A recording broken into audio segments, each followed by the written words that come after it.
എന്താണ് ഒബ്ജക്റ്റ്, എന്താണ് പ്രോഗ്രാം, ഇങ്ങനെയുള്ള കാര്യങ്ങളൊക്കെയാണ് നമ്മൾ ഈ ചാപ്റ്ററിൽ പഠിക്കാൻ വേണ്ടി പോകുന്നത്. അതില് ഫസ്റ്റ് നമ്മൾ പറയുന്നത്, നമുക്കിതിൽ പഠിക്കാനുള്ളത് മൊത്തത്തില് കുറച്ച് പ്രോഗ്രാമിംഗ്, ഡാറ്റ എൻകാപ്സുലേഷൻ, അതേപോലെ തന്നെ ഡാറ്റ അബ്സ്ട്രാക്ഷൻ, പോളിമോർഫിസം, ഇതുപോലുള്ള കുറച്ച് കാര്യങ്ങളാണ് നമുക്ക് ഈ ചാപ്റ്ററിൽ പഠിക്കാനുള്ളത്. അത് ഞാൻ പറയുന്നത് മാത്രം പഠിച്ചാൽ മതി. ഫസ്റ്റ്, എന്താണ് പ്രോഗ്രാമിംഗ്? പ്രോഗ്രാമിംഗ് എന്ന് പറഞ്ഞാൽ നമുക്കറിയാം, പ്രോഗ്രാം എന്ന് പറയുന്നത് ഒരു സെറ്റ് ഓഫ് ഇൻസ്ട്രക്ഷൻ ആണ്. ഒരു സെറ്റ് ഇൻസ്ട്രക്ഷനെയാണ് നമ്മൾ പ്രോഗ്രാം എന്ന് പറയുന്നത്. നമ്മളുടെ കാര്യങ്ങൾ സിസ്റ്റത്തിന് എന്ത് ചെയ്യാണ്, ഒരു സ്പെസിഫിക് പ്രോഗ്രാമിംഗ് ലാംഗ്വേജിലൂടെ ഇൻസ്ട്രക്ട് ചെയ്ത് കൊടുക്കുകയാണ്. ആ ഒരു പ്രോഗ്രാമിംഗ് ലാംഗ്വേജ് സി ആയിക്കോട്ടെ, C++ ആയിക്കോട്ടെ, ജാവ ആയിക്കോട്ടെ, പൈത്തൺ ആയിക്കോട്ടെ, എല്ലാത്തിനും അതിൻ്റെതായിട്ടുള്ള പ്രോപ്പർ സിൻടാക്സും കാര്യങ്ങളും ഒക്കെ ഉണ്ട്. അപ്പോ ഒരു സ്പെസിഫിക് സിൻടാക്സിൽ, ഒരു സ്പെസിഫിക് പ്രോഗ്രാമിംഗ് ലാംഗ്വേജിൽ നമ്മൾക്ക് ആവശ്യമുള്ള ഇൻസ്ട്രക്ഷൻസ്, ആഡ് 2 നമ്പേഴ്സ്, 2 നമ്പേഴ്സിന് ആഡ് ചെയ്യുക, അതൊരു പ്രോഗ്രാം എഴുതണം.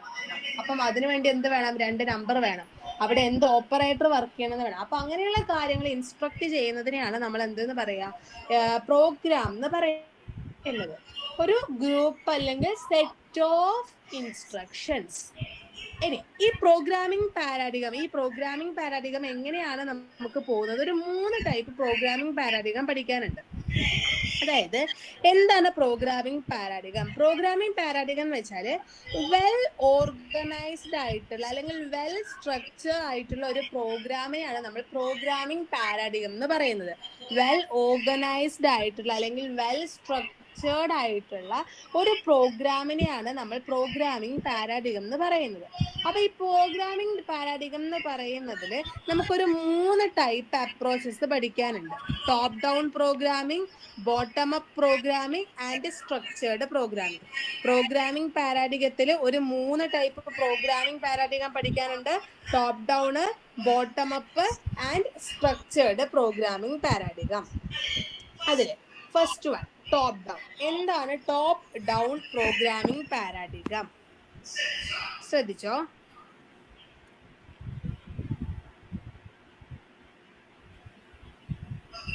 Okay, top down programming paradigm എന്ന് വെച്ചാല് നമ്മളിപ്പം നോർമല് ഒരു പ്രോഗ്രാം എഴുതുമ്പം നമ്മൾ എന്ത് ചെയ്യണം, ഒരു പ്രോഗ്രാമിന് കറക്റ്റ് ആയിട്ടുള്ള സിൻടാക്സും കാര്യങ്ങളും ഒക്കെ ഉണ്ട് ഇല്ലേ?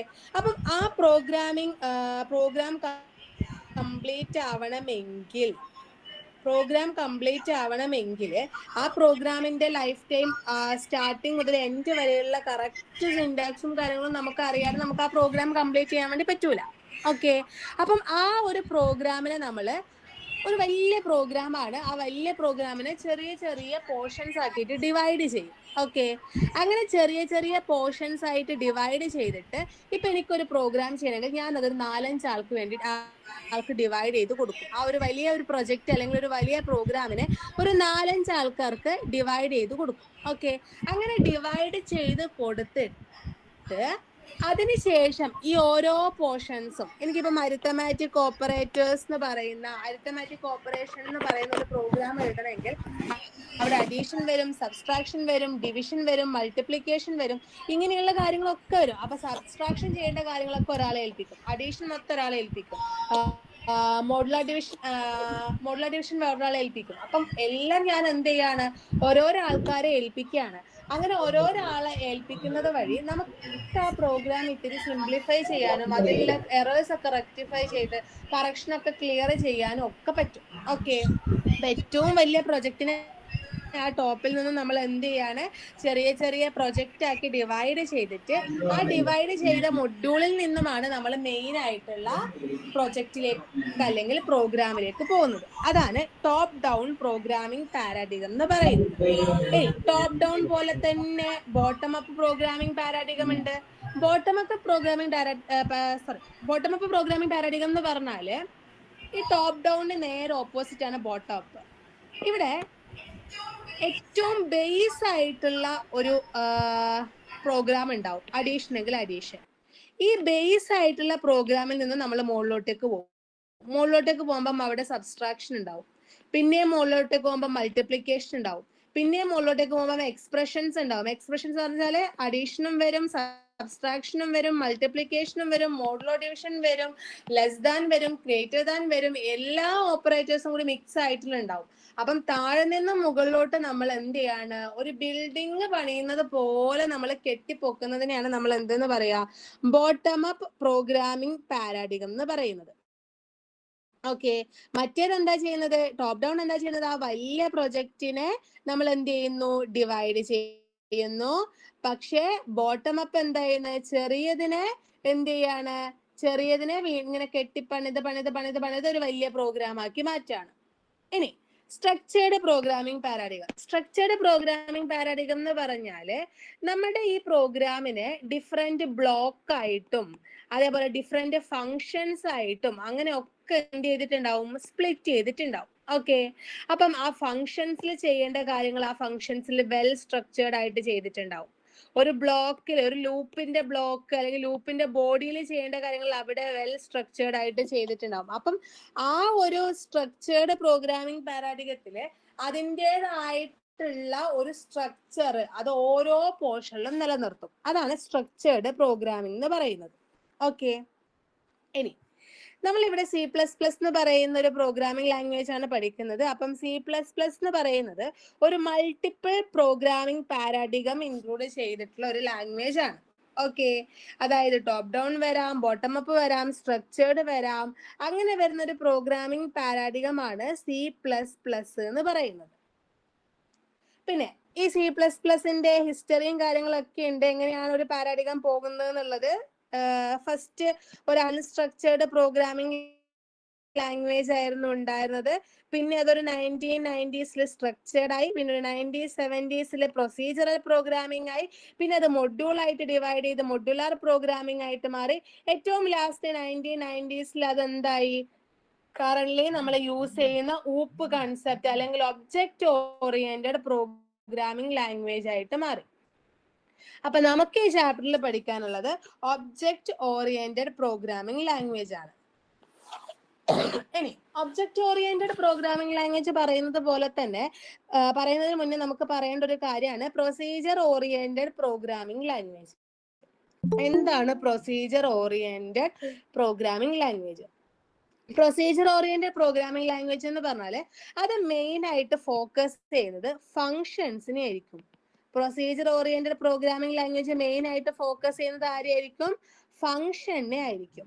ഓക്കെ, അപ്പം നമുക്കൊരു പ്രോഗ്രാം ഉണ്ട്. ഇവിടെ സ്ട്രക്ചർ സ്റ്റുഡന്റ് എന്നൊക്കെ പറഞ്ഞ് നമ്മൾ ഒന്നാമത്തെ ചാപ്റ്റർ സ്ട്രക്ചർ പഠിച്ച പോലെ ഒരു സ്ട്രക്ചറിന്റെ പ്രോഗ്രാം എഴുതി വെച്ചിട്ടുണ്ട്.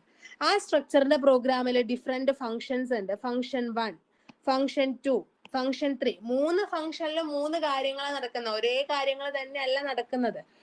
3 ഫങ്ഷനിലും 3 കാര്യങ്ങളാണ് നടക്കുന്നത്. അപ്പം അങ്ങനെ ഡിവൈഡ് ചെയ്ത് ഫങ്ഷൻസിന് ഇമ്പോർട്ടന്റ് കൊടുക്കുന്ന പ്രോഗ്രാമിങ്ങിനെയാണ് നമ്മൾ എന്തെന്ന് പറയാ, പ്രൊസീജിയർ ഓറിയന്റഡ് പ്രോഗ്രാമിംഗ് പാരാഡിഗം അല്ലെങ്കിൽ പോപ്പ് എന്ന് പറയുന്നത്. POP. ഇനി പോപ്പ് എന്ന് പറയുന്നത് ഇപ്പൊ നമ്മള് മെയിൻ ആയിട്ട് ഇപ്പൊ യൂസ് ചെയ്യാറില്ല. ഇപ്പൊ നമ്മൾ എങ്ങോട്ടേക്കാണ് വന്നേക്കുന്നത്? ഒബ്ജക്റ്റ് ഓറിയന്റഡ് പ്രോഗ്രാമിംഗ് ലാംഗ്വേജിലേക്കാണ് വന്നേക്കുന്നത്.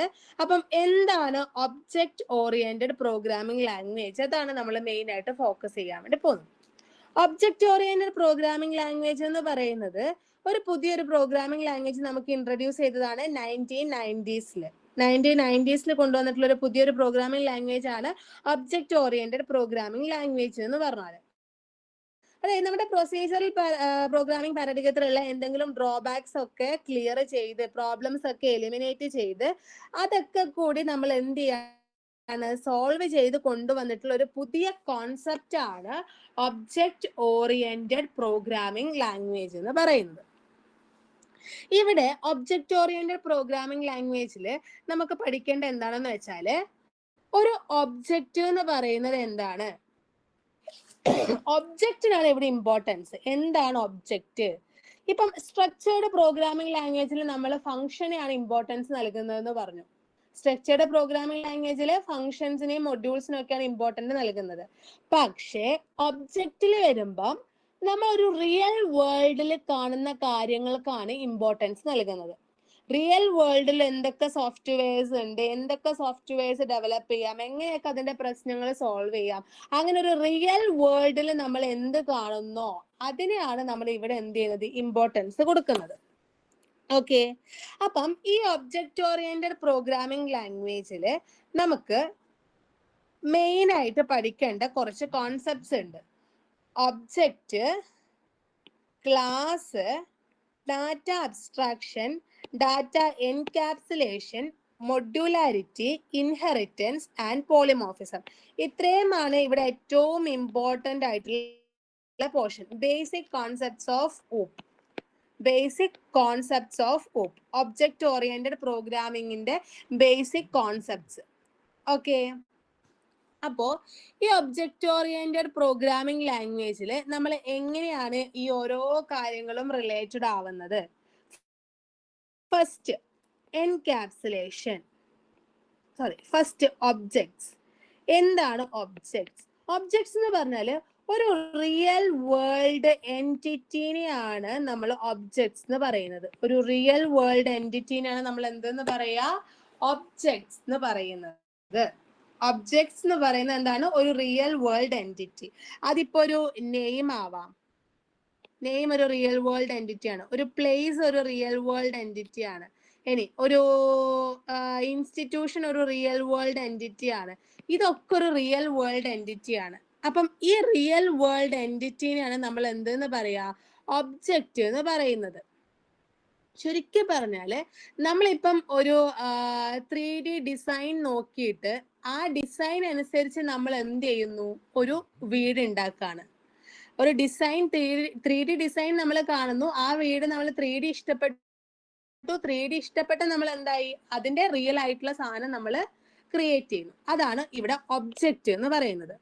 ഇനി ഒബ്ജക്റ്റ് കഴിഞ്ഞാൽ പിന്നെ അടുത്ത നമുക്ക് പഠിക്കാനുള്ളത് ക്ലാസ് ആണ്.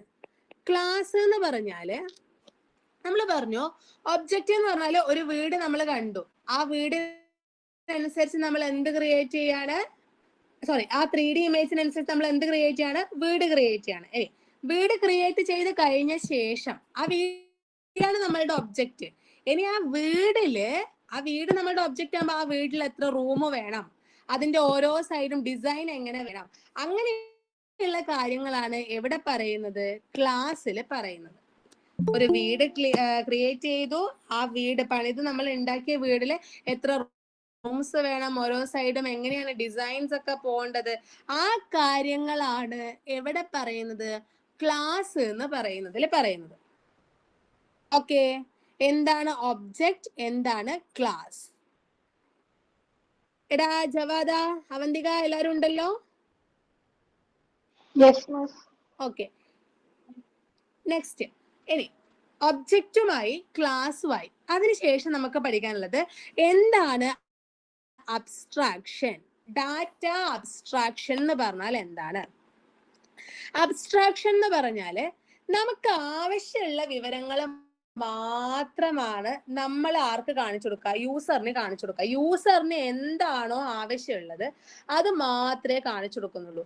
ഇപ്പം ഞാനൊരു കാറ് വാങ്ങിക്കാൻ വേണ്ടി പോയി, ആ കാറ് വാങ്ങിക്കാൻ വേണ്ടി പോയപ്പം കാർ എങ്ങനെയുണ്ട്, കാർ കാണാൻ ലുക്ക് എങ്ങനെയുണ്ട്, പിന്നെ അതിന്റെ സ്റ്റിയറിങ്ങും ബ്രേക്കും അങ്ങനെയുള്ള കാര്യങ്ങളൊക്കെ എങ്ങനെയുണ്ട്, ഒക്കെ സ്മൂത്ത് ആയിട്ട് പോകുന്നുണ്ടോ, അങ്ങനെയുള്ള കാര്യങ്ങൾ മാത്രമാണ് ആ ഷോപ്പിലുള്ള ആൾക്കാരെ എനിക്ക് ഇൻട്രൊഡ്യൂസ് ചെയ്ത് തരാം. അല്ലാതെ അതിന്റെ എഞ്ചിൻ ഇന്നതാണ്, എഞ്ചിൻ ഇന്നതുകൊണ്ടാണ് ഉണ്ടാക്കിയേക്കുന്നത്, എഞ്ചിൻ ഇങ്ങനെയൊക്കെയാണ് അതിന്റെ ഡിസൈൻ, എഞ്ചിന്റെ ഡിസൈൻ ഒക്കെ വരുന്നത്, അങ്ങനെയുള്ള കാര്യങ്ങളൊന്നും നമ്മൾ അറിയേണ്ട ആവശ്യമില്ല. അറിഞ്ഞാലും നമുക്ക് പ്രത്യേകിച്ച് കാര്യമൊന്നുമില്ല. അപ്പം ആവശ്യമില്ലാത്ത കാര്യങ്ങളൊക്കെ ഹൈഡ് ചെയ്ത് വെച്ച് ആവശ്യമുള്ള കാര്യങ്ങൾ മാത്രം യൂസറിന്റെ അടുത്തോട്ട് എത്തിക്കുക. അതാണ് ഡാറ്റ അബ്സ്ട്രാക്ഷൻ എന്ന് പറയുന്നത്.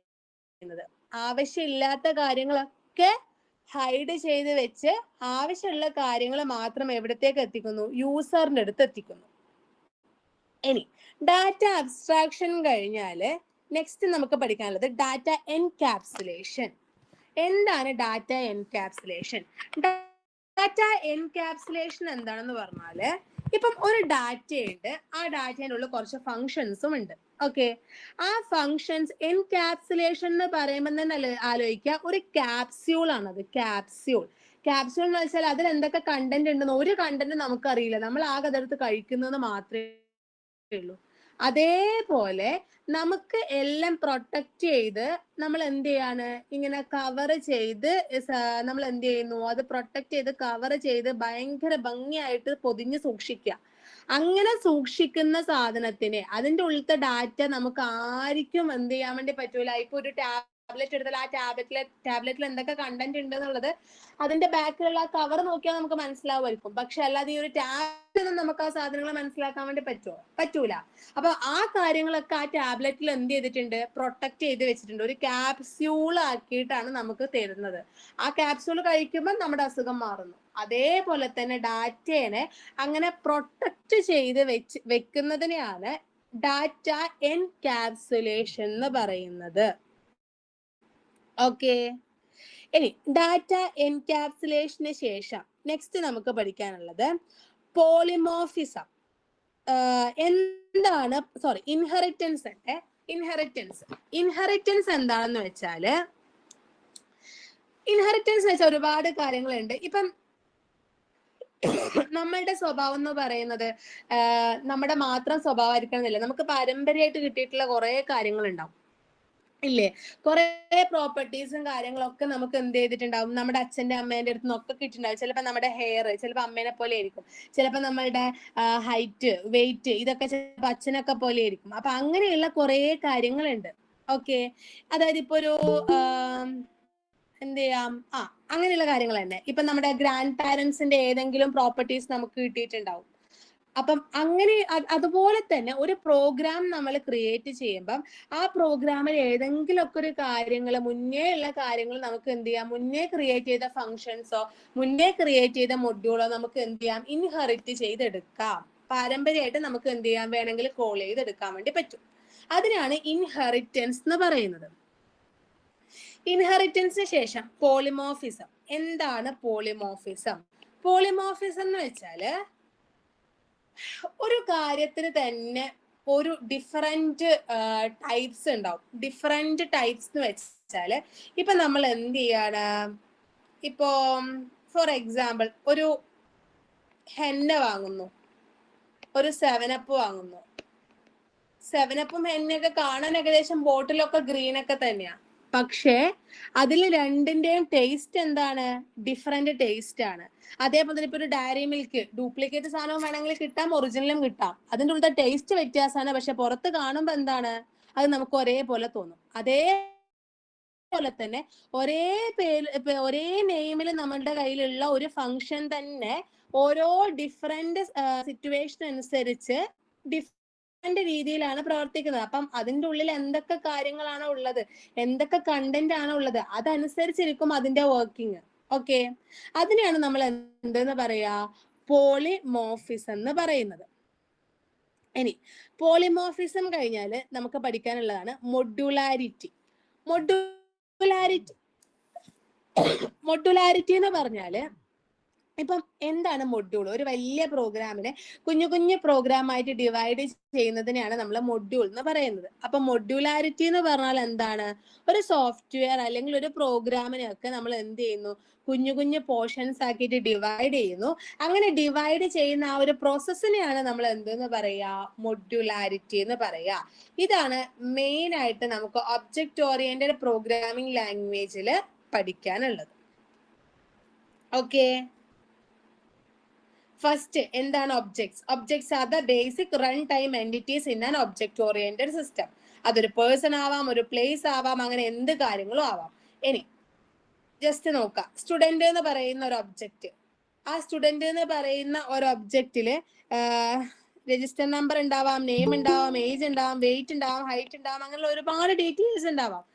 അതിന് നമ്മൾ അതിന്റെ സ്റ്റേറ്റ് എന്ന് പറയും. ഇനി ആ ഒരു സ്റ്റുഡന്റ് എന്ന് പറയുന്ന ഒബ്ജക്റ്റിൽ എന്തെങ്കിലും ഫങ്ഷൻസ് ചെയ്യുന്നുണ്ടെങ്കിൽ, സ്റ്റുഡന്റിനെ രജിസ്റ്റർ ചെയ്യുന്നുണ്ട്, മാർക്ക് ചേഞ്ച് ചെയ്യുന്നുണ്ട്, ഹൈറ്റ് ചേഞ്ച് ചെയ്യുന്നുണ്ട്, അങ്ങനെ ഏതെങ്കിലും ഫങ്ഷൻസ് നമ്മൾ കൊടുക്കുന്നുണ്ടെങ്കിൽ അത് ആ ഒബ്ജക്റ്റിന്റെ ബിഹേവിയർ ആണ് എന്ന് പറയും. ഒബ്ജക്റ്റിന്റെ ബിഹേവിയർ ആണ് ഏത്, സ്റ്റുഡന്റ് എന്ന് പറയുന്ന ഒരു ഒബ്ജക്റ്റില് നമ്മൾ എന്തെങ്കിലും ചേഞ്ചസ് വരുത്തുന്നുണ്ടെങ്കിൽ അതിനെയാണ് നമ്മൾ എന്തെന്ന് പറയാ, ഒബ്ജക്റ്റിന്റെ ബിഹേവിയർ എന്ന് പറയുന്നത്.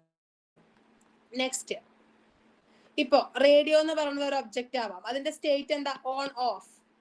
Current volume, current station. പക്ഷെ നമ്മൾ ടേൺ ഓഫും ടേൺ ഓണും ചെയ്യുന്നത്, ഇൻക്രീസ് വോളിയം ഡിക്രീസ് വോളിയം ചെയ്യുന്നത്, അതൊക്കെ എന്താണ്? അതിന്റെ സ്റ്റേറ്റ് ആണ്.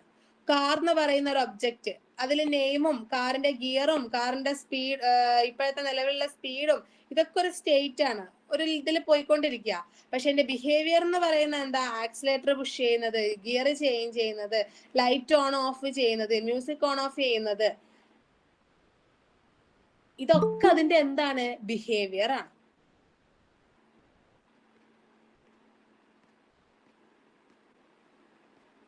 ഇനി അതേപോലെ തന്നെ ഒബ്ജക്റ്റ് പോലെ തന്നെ നമ്മൾ ക്ലാസ് പറഞ്ഞു. ക്ലാസ് എന്ന് പറയുമ്പോൾ എന്താണ്? ഒരു ഒബ്ജക്റ്റിന്റെ ബ്ലൂ പ്രിന്റിനെ നമുക്ക് ക്ലാസ് എന്ന് പറയാം. 3D ഇമേജ് വെച്ച് ഉണ്ടാക്കിയ ഒരു വീടാണെങ്കിൽ ആ വീടിന്റെ ഉള്ളിൽ എങ്ങനെയൊക്കെ ഡിസൈൻ ചെയ്യണം, എത്ര റൂംസ് വേണം, അങ്ങനെയൊക്കെ ഡിസൈഡ് ചെയ്യുന്ന നമ്മളാണ്. അതിനെയാണ് നമ്മൾ എന്തെന്ന് പറയാ? ക്ലാസ് എന്ന് പറയുന്നത്.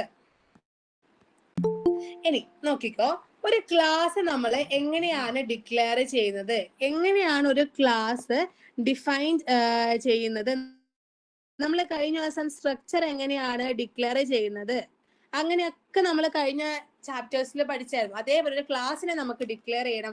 ക്ലാസ് ഡിക്ലെയർ ചെയ്യാനുള്ള സിന്റാക്സ് ആണ് ഇവിടെ തന്നേക്കുന്നത്. General form of a class declaration. സ്ട്രക്ചറിൽ സ്ട്രക്ചർ എന്ന് പറയുന്ന കീവേഡ് ആണ് യൂസ് ചെയ്തതെങ്കിൽ ക്ലാസ്സിൽ നമ്മൾ യൂസ് ചെയ്യുന്ന കീവേഡ് ആണ് ക്ലാസ്. ക്ലാസ്, ക്ലാസിന്റെ പേര്, കേളി ബ്രാക്കറ്റില്. ഈ ക്ലാസ് എന്ന് പറയുന്നത് പ്രൈവറ്റ് ക്ലാസ്സും ഉണ്ടാവാം, പബ്ലിക് ക്ലാസ്സും ഉണ്ടാവാം. ക്ലാസ് എന്ന് പറഞ്ഞത് എന്തുണ്ടാവാം? പ്രൈവറ്റും ഉണ്ടാവാം, പബ്ലിക്കും ഉണ്ടാവാം. അതായത് പ്രൈവറ്റ് എന്ന് പറഞ്ഞാല് ഈ ഒരു ബോഡിക്കുള്ളിൽ മാത്രമേ നമുക്ക് ആ ക്ലാസ്സിന് ഉപയോഗിക്കാൻ വേണ്ടി പറ്റുള്ളൂ.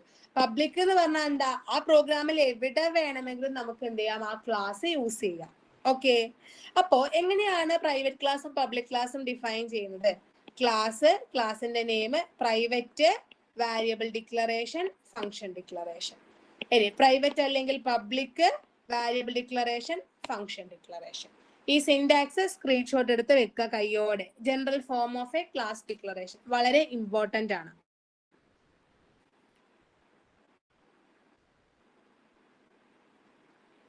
ഇനി ഈ വാരിയബിൾസിനെ നമ്മൾ വാരിയബിളിനെ ഡിക്ലെയർ ചെയ്യുന്നു.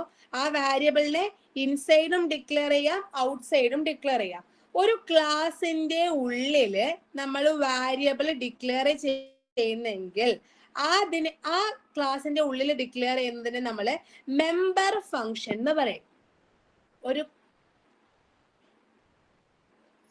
ഒരു ക്ലാസിന്റെ ഉള്ളില് ഒരു വാരിയബിൾ ഡിക്ലെയർ ചെയ്യുന്നുണ്ടെങ്കിൽ അങ്ങനെ ഡിക്ലെയർ ചെയ്യുന്നതിന് നമ്മൾ മെമ്പർ ഫംഗ്ഷൻ എന്ന് പറയും.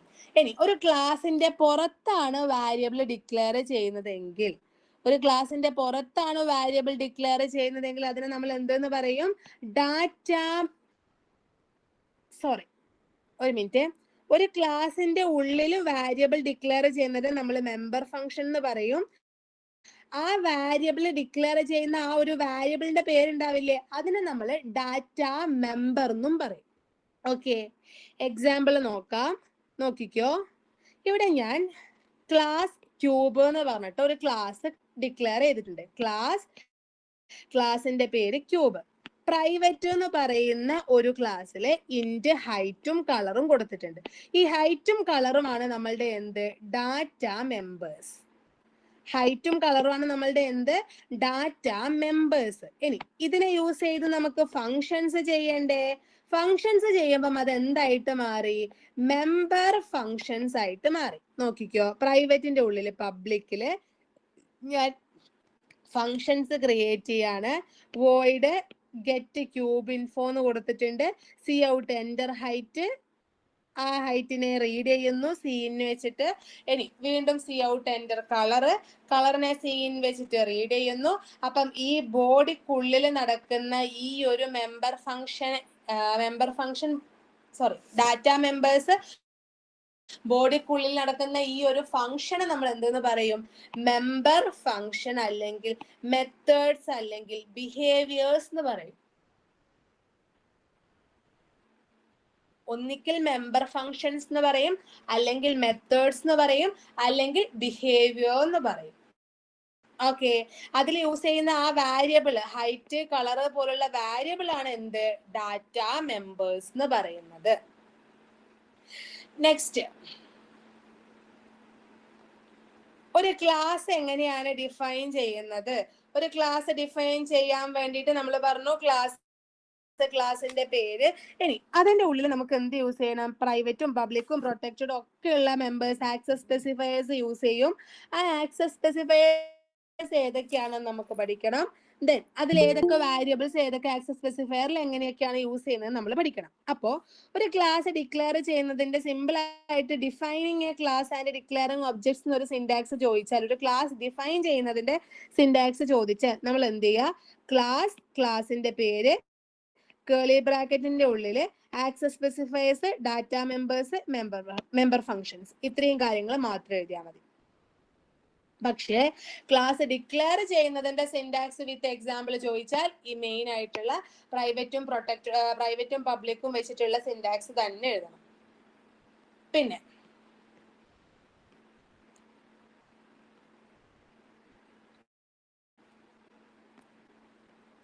നോക്കിക്കോ, ഇവിടെ ഒരു ക്ലാസ് ഡിക്ലെയർ ചെയ്യാണ്, ക്ലാസ് ABC. പബ്ലിക്കില് ഇന്റ് റോൾ നമ്പർ ക്യാർ നെയിമും കൊടുത്തിട്ടുണ്ട്. ഈ റോൾ നമ്പറും നെയിമുമാണ് നമ്മളുടെ എന്ത്, മെമ്പേഴ്സ്, ഡാറ്റ മെമ്പേഴ്സ്. ഈ മെമ്പേഴ്സ് യൂസ് ചെയ്ത് ചെയ്യുന്ന ഫംഗ്ഷൻ ആണ് ഇവിടെ വോയിഡ് റീഡ്, വോയിഡ് പ്രിന്റ് എന്ന് പറയുന്നത്. അപ്പൊ ഇതിന് നമുക്ക് എന്തെന്ന് പറയാം? മെമ്പർ ഫംഗ്ഷൻ എന്ന് പറയാം. ഇവിടെ ഇൻപുട്ട് ചെയ്യുന്ന കാര്യങ്ങളാണ് നമ്മൾ എന്ത് ചെയ്യുന്നത്? ഇവിടെ പബ്ലിക്കിന്റെ ഉള്ളില് ഫങ്ഷൻസ് ആയിട്ട് ചെയ്യുന്നത്. അങ്ങനെ ചെയ്യുന്ന ഫങ്ഷൻസിനെ നമ്മൾ മെമ്പർ ഫങ്ഷൻസ് അല്ലെങ്കിൽ മെത്തേഡ് ഓർ ബിഹേവിയർ എന്ന് പറയാം.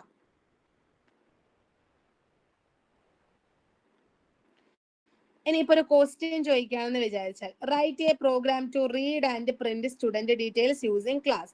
ഒരു ക്ലാസ് യൂസ് ചെയ്തിട്ട് ഒരു സ്റ്റുഡന്റിന്റെ ഡീറ്റെയിൽസ് റീഡ് ചെയ്യാനും പ്രിന്റ് ചെയ്യാനും പറഞ്ഞു എന്ന് വിചാരിക്കാം. അപ്പൊ നമുക്കറിയാം, റീഡ് ചെയ്യാനും പ്രിന്റ് ചെയ്യാനും സി ഔട്ട് സി ഇൻ എന്ന് പറയുന്ന ഫംഗ്ഷൻ ആണ് നമ്മൾ C++ യൂസ് ചെയ്യുന്നത്.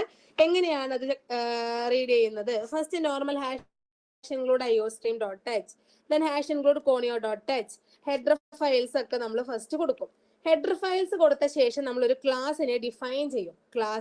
ക്ലാസിന്റെ പേര് സ്റ്റുഡന്റ്. ദെൻ അതിനുശേഷം പ്രൈവറ്റില് ഏതൊക്കെ മെമ്പേഴ്സ് ആണ് എനിക്ക് വേണ്ടത്, ആ മെമ്പേഴ്സ് ഞാൻ എന്ത് ചെയ്യും? ഡിഫൈൻ ചെയ്യും. ക്യാർ നെയിം ഓഫ് 10, അതേപോലെ തന്നെ ഇന്റ് ഏജ്. ഇവിടെ നെയിമും ഏജും രണ്ട് മെമ്പേഴ്സിനെ ഞാൻ ഇവിടെ എന്ത് ചെയ്തു? ഡിക്ലെയർ ചെയ്തിട്ടുണ്ട്. ഇനി പബ്ലിക് വോയിഡ് റീഡ്. ഫസ്റ്റ് എനിക്ക് എന്ത് ചെയ്യണം? ഒരു റീഡ് ചെയ്യുകയും വേണം, അതിലെ ഡീറ്റെയിൽസ് റീഡ് ചെയ്യുകയും വേണം, അതിന് എന്ത് ചെയ്യുകയും വേണം? ഡിസ്പ്ലേ ചെയ്യുകയും വേണം. അപ്പൊ ഞാൻ ഇവിടെ എന്ത് ചെയ്യുന്നു? പബ്ലിക് എന്ന് പറയുന്ന ഫംഗ്ഷൻ യൂസ് ചെയ്ത് ഫസ്റ്റ് റീഡ് ചെയ്തു. റീഡ് ചെയ്യാൻ എന്തൊക്കെയാണ് റീഡ് ചെയ്യേണ്ടത്? നെയിം വേണം, ഏജ് വേണം. അപ്പൊ നോർമൽ നമ്മൾ എന്ത് ചെയ്യും? Cout enter the name. സി ഇന്നിൽ അതിനെ റീഡ് ചെയ്യാണ്, നെയിമിനെ റീഡ് ചെയ്തു. ഇനി cout enter the age, ഏജിനെ ഇൻപുട്ട് ചെയ്തു. ഇൻപുട്ട് ചെയ്തതിനെ റീഡ് ചെയ്തു, ഏജിനെ സീൻ വെച്ച് സ്റ്റോർ ചെയ്ത് റീഡ് ചെയ്ത് സ്റ്റോർ ചെയ്തു, അത് ക്ലോസ് ചെയ്തു. അപ്പൊ റീഡ് എന്ന് പറയുന്ന ഫംഗ്ഷൻ കഴിഞ്ഞേ. റീഡ് കഴിഞ്ഞാൽ പിന്നെ എനിക്ക് ഈ റീഡ് ചെയ്തിട്ടുള്ള, ഇവിടെ ഞാൻ ഇൻപുട്ട് ചെയ്തിട്ടുള്ള നെയിമും ഏജും ഡിസ്പ്ലേ ചെയ്യുവാണ് വേണ്ടത്. ഡിസ്പ്ലേ ചെയ്യാൻ വേണ്ടി നമ്മൾ വോയിഡ് പ്രിന്റ് എന്ന് പറയുന്ന അടുത്ത ഫംഗ്ഷൻ എടുത്തു. വോയിഡ് പ്രിന്റില് cout name equal to read ചെയ്തിട്ടുള്ള എവിടെയാണോ ഞാൻ സ്റ്റോർ ചെയ്ത് വെച്ചിട്ടുള്ള നെയിം, അതിനെ എന്ത് ചെയ്യാണ്? റൈറ്റ് ചെയ്ത് ഡിസ്പ്ലേ ചെയ്യാണ്. അതേപോലെ തന്നെ ഏജ് ഈക്വൽ ടു ഏജ്, എവിടെയാണോ ഞാൻ ഏജിനെ സ്റ്റോർ ചെയ്ത് വെച്ചേക്കുന്നത് ആ ഏജിനെ എന്ത് ചെയ്തു? സ്റ്റോർ ചെയ്തു. ഓക്കെ, ഇതൊന്ന് സ്ക്രീൻഷോട്ട് എടുത്ത് വെക്കണേ. Write a program to read and print student details using class. Header files കൊടുക്കുന്നു, ക്ലാസ് ക്രിയേറ്റ് ചെയ്യുന്നു, പ്രൈവറ്റിന്റെ ഉള്ളിൽ വാരിയബിൾ ഡിക്ലറേഷൻ, പബ്ലിക്കിന്റെ ഉള്ളിൽ functions, void read, void print. Screenshot എടുത്ത് വെക്കണേ. അവന്തിക, ജാത, പിന്നെ ആരൊക്കെ പുതിയ ആൾക്കാരുണ്ടല്ലോ? സ്ക്രീൻഷോട്ട് എടുത്ത് വെക്കണേ മക്കളെ. കേൾക്കുന്നില്ലടാ? വോയിസ് ഒന്നും ഇഷ്യൂ ഇല്ലല്ലോ? ഹലോ, കേൾക്കുന്നില്ലേ? വോയിസ് ഇഷ്യൂ ഒന്നും ഇല്ലല്ലോ? ഓക്കെ, സ്ക്രീൻഷോട്ട് എടുത്ത് വെക്കണേ. ഇതും ഓക്കെ അല്ലേ? കണ്ടിന്യൂ ചെയ്യണേ.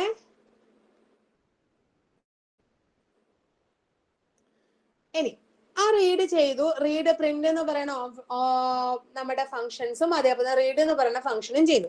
ഇനി അതിനെ നമ്മൾ എന്ത് ചെയ്യണം? ആ ക്ലാസ്സിനെ നമ്മൾ എന്ത് ചെയ്യണം? ലാസ്റ്റ് മെയിനിലോട്ട് കൊണ്ടുവരണം. മെയിനിലോട്ട് കൊണ്ടുവരാൻ വേണ്ടിയിട്ട് ഫംഗ്ഷൻസ് ക്രിയേറ്റ് ചെയ്ത ശേഷം വോയിഡ് മെയിൻ എന്ന് പറയുന്ന ഫംഗ്ഷൻ ഇവിടെ എന്ത് ചെയ്തു? ഓപ്പൺ ചെയ്തു. വോയിഡ് മെയിൻ്റെ ഉള്ളിൽ ക്ലിയർ സ്ക്രീൻ ഒന്നും കൊടുക്കണമെന്നില്ല. ക്ലിയർ സ്ക്രീൻ കൊടുക്കുന്നത് എന്താന്ന് വെച്ചാൽ ഓൾറെഡി നമ്മളിപ്പോൾ എന്ത് ചെയ്തിട്ടുണ്ട്? നെയിം അവന്തിക, അതേപോലെ ജവാദ, ഇങ്ങനെ നെയിം കൊടുത്തിട്ടുണ്ടെന്ന് വിചാരിക്കുക. വീണ്ടും അതിന്റെ കൂടെ ആഡ് ചെയ്യാതിരിക്കാൻ വേണ്ടിയിട്ടാണ് നമ്മൾ എന്ത് ചെയ്യുന്നത്? ക്ലിയർ സ്ക്രീൻ കൊടുത്ത് വീണ്ടും പുതിയ നെയിമും കാര്യങ്ങളും ഒക്കെ ഇൻപുട്ട് ചെയ്യുന്നത്. അതുകൊണ്ടാണ് ഇവിടെ ക്ലിയർ സ്ക്രീൻ കൊടുത്തത്. ക്ലിയർ സ്ക്രീൻ കൊടുത്തു. സ്റ്റുഡന്റ് എന്ന് പറയുന്ന ആ ഒരു സ്ട്രക്ചർ ഡിഫൈൻ ചെയ്തു. സ്റ്റുഡന്റ് എസ്, അതിനുള്ളിൽ റീഡും പ്രിന്റും ഫംഗ്ഷനെ കോൾ ചെയ്യുന്നു. ദെൻ അതിന് എന്ത് ചെയ്യുന്നു? ഗെറ്റ് ചെയ്യുന്നു. ഇത്രയും കഴിഞ്ഞാൽ മെയിൻ ഫംഗ്ഷനും തീരും. അതാണ് ഒരു പ്രോഗ്രാം. ഈ ഒരു പ്രോഗ്രാം നന്നായിട്ട് പഠിച്ചിട്ടുണ്ടാവണം. എവിടെ എക്സാമ്പിൾ ചോദിച്ചാലും എവിടെ പ്രോഗ്രാം ചോദിച്ചാലും ഇത് അതുപോലെ എഴുതി കൊടുത്താൽ മതി. ഇവിടെ ഇപ്പൊ സ്റ്റുഡന്റ് ആണെങ്കിൽ നിങ്ങൾക്ക് തരുന്നത് ചിലപ്പോൾ എംപ്ലോയീസോ അല്ലെങ്കിൽ കോളേജോ അല്ലെങ്കിൽ ടീച്ചേഴ്സോ അങ്ങനെ എന്തെങ്കിലും കാര്യങ്ങൾക്ക് നിങ്ങൾക്ക് തരുന്നുണ്ടാവാം. പക്ഷെ ഈ ഒരു സാധനം കറക്റ്റ് ആയിട്ട് പഠിച്ചാൽ ബാക്കിയുള്ളത് ഓക്കെയാണ്. ഓക്കെ,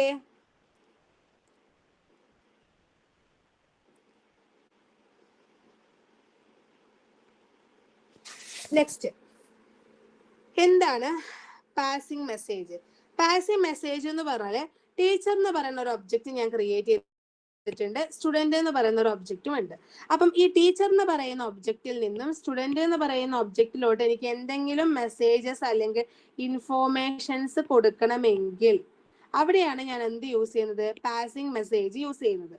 ടീച്ചർ എന്ന് പറയുന്ന ഒബ്ജക്റ്റിൽ നിന്നും സ്റ്റുഡന്റ് എന്ന് പറയുന്ന ഒരു ഒബ്ജക്റ്റിലോട്ട് എന്തെങ്കിലും ഇൻഫോർമേഷൻസ് പാസ് ചെയ്യണം. അങ്ങനെ ഇൻഫോർമേഷൻസ് പാസ് ചെയ്യണമെങ്കിൽ ടീച്ചറിന്റെ മൊത്തം വാരിയബിൾ നെയിം എടുക്കും. Teacher I D, name, subject. ഇനി എന്താണ് ചെയ്യേണ്ടത്? ഗെറ്റ് ആണ് ചെയ്യേണ്ടത്. ഗെറ്റ് ചെയ്യണം, ഷോ ചെയ്യണം. ഈ ടീച്ചറിനെ കാണുന്നു, ഈ ടീച്ചറിനെ ഗെറ്റ് ചെയ്യുന്നു. മെസ്സേജ് എങ്ങോട്ടേക്ക് പാസ് ചെയ്യുന്നു? സ്റ്റുഡന്റിനെ ഷോ ചെയ്യുന്നു, സ്റ്റുഡന്റിനെ ഗെറ്റ് ചെയ്യുന്നു. ആ സ്റ്റുഡന്റിലോട്ട് മെസ്സേജ് എന്ത് ചെയ്യാണ്? അപ്ഡേറ്റ് ചെയ്യാണ്. ഇതാണ് രണ്ട് ഒബ്ജക്റ്റ് തമ്മിൽ മെസ്സേജ് പാസ് ചെയ്യുന്നത്.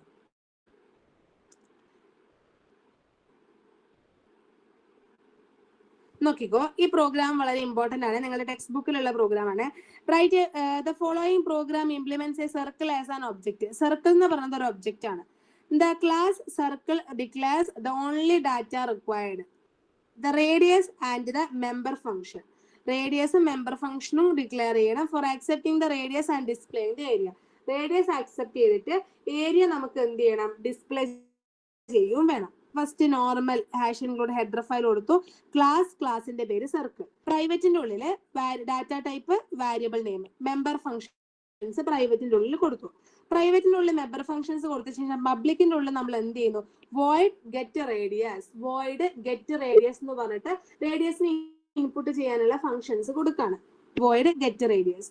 ദെൻ അതിന്റെ ഉള്ളിൽ ബോഡിക്കുള്ളിൽ സി ഔട്ട് എന്റർ റേഡിയസ്. ആ റേഡിയസിനെ ഞാൻ എന്ത് ചെയ്യാണ്? റീഡ് ചെയ്യുന്നു.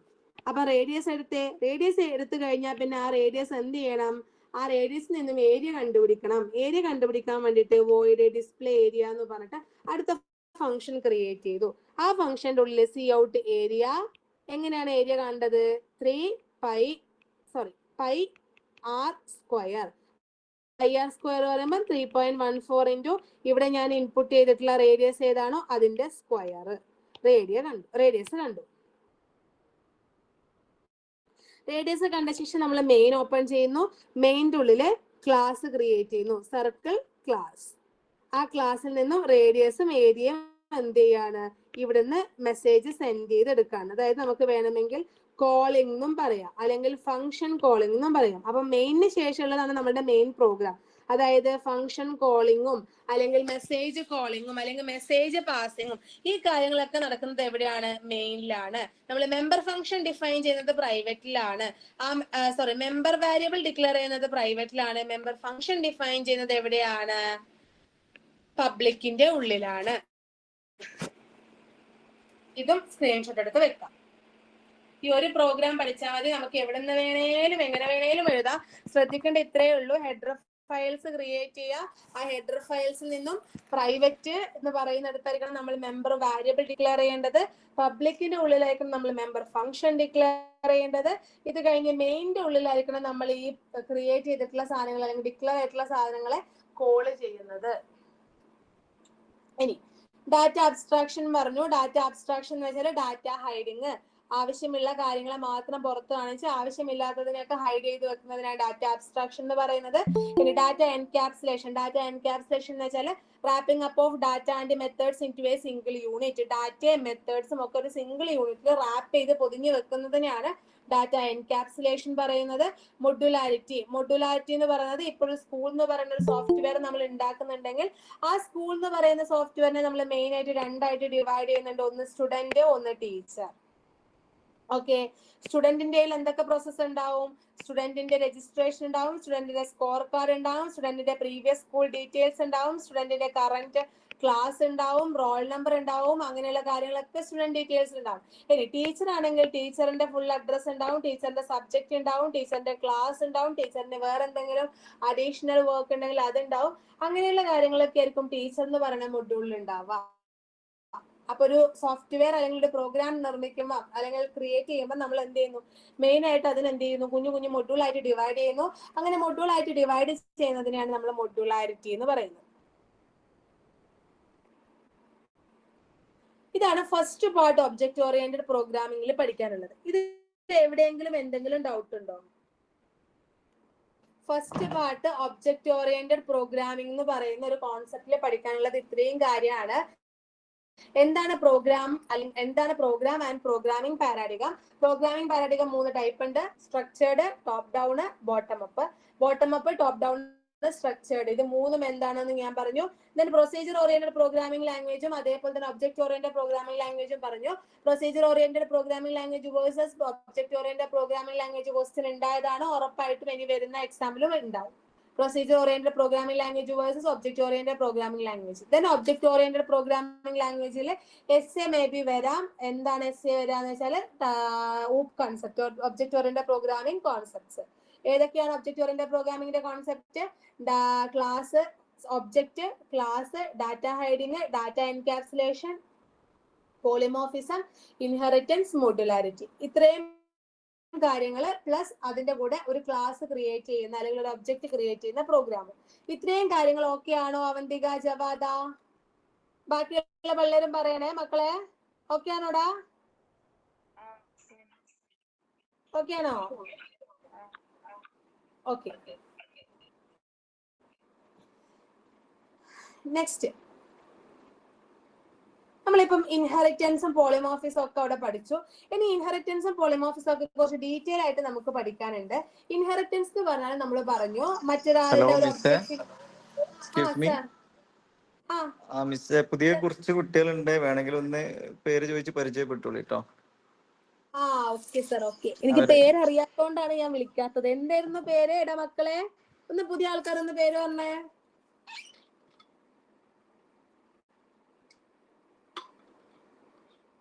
ഹലോ, എന്റെ voice കേൾക്കാത്തോണ്ടാണോ?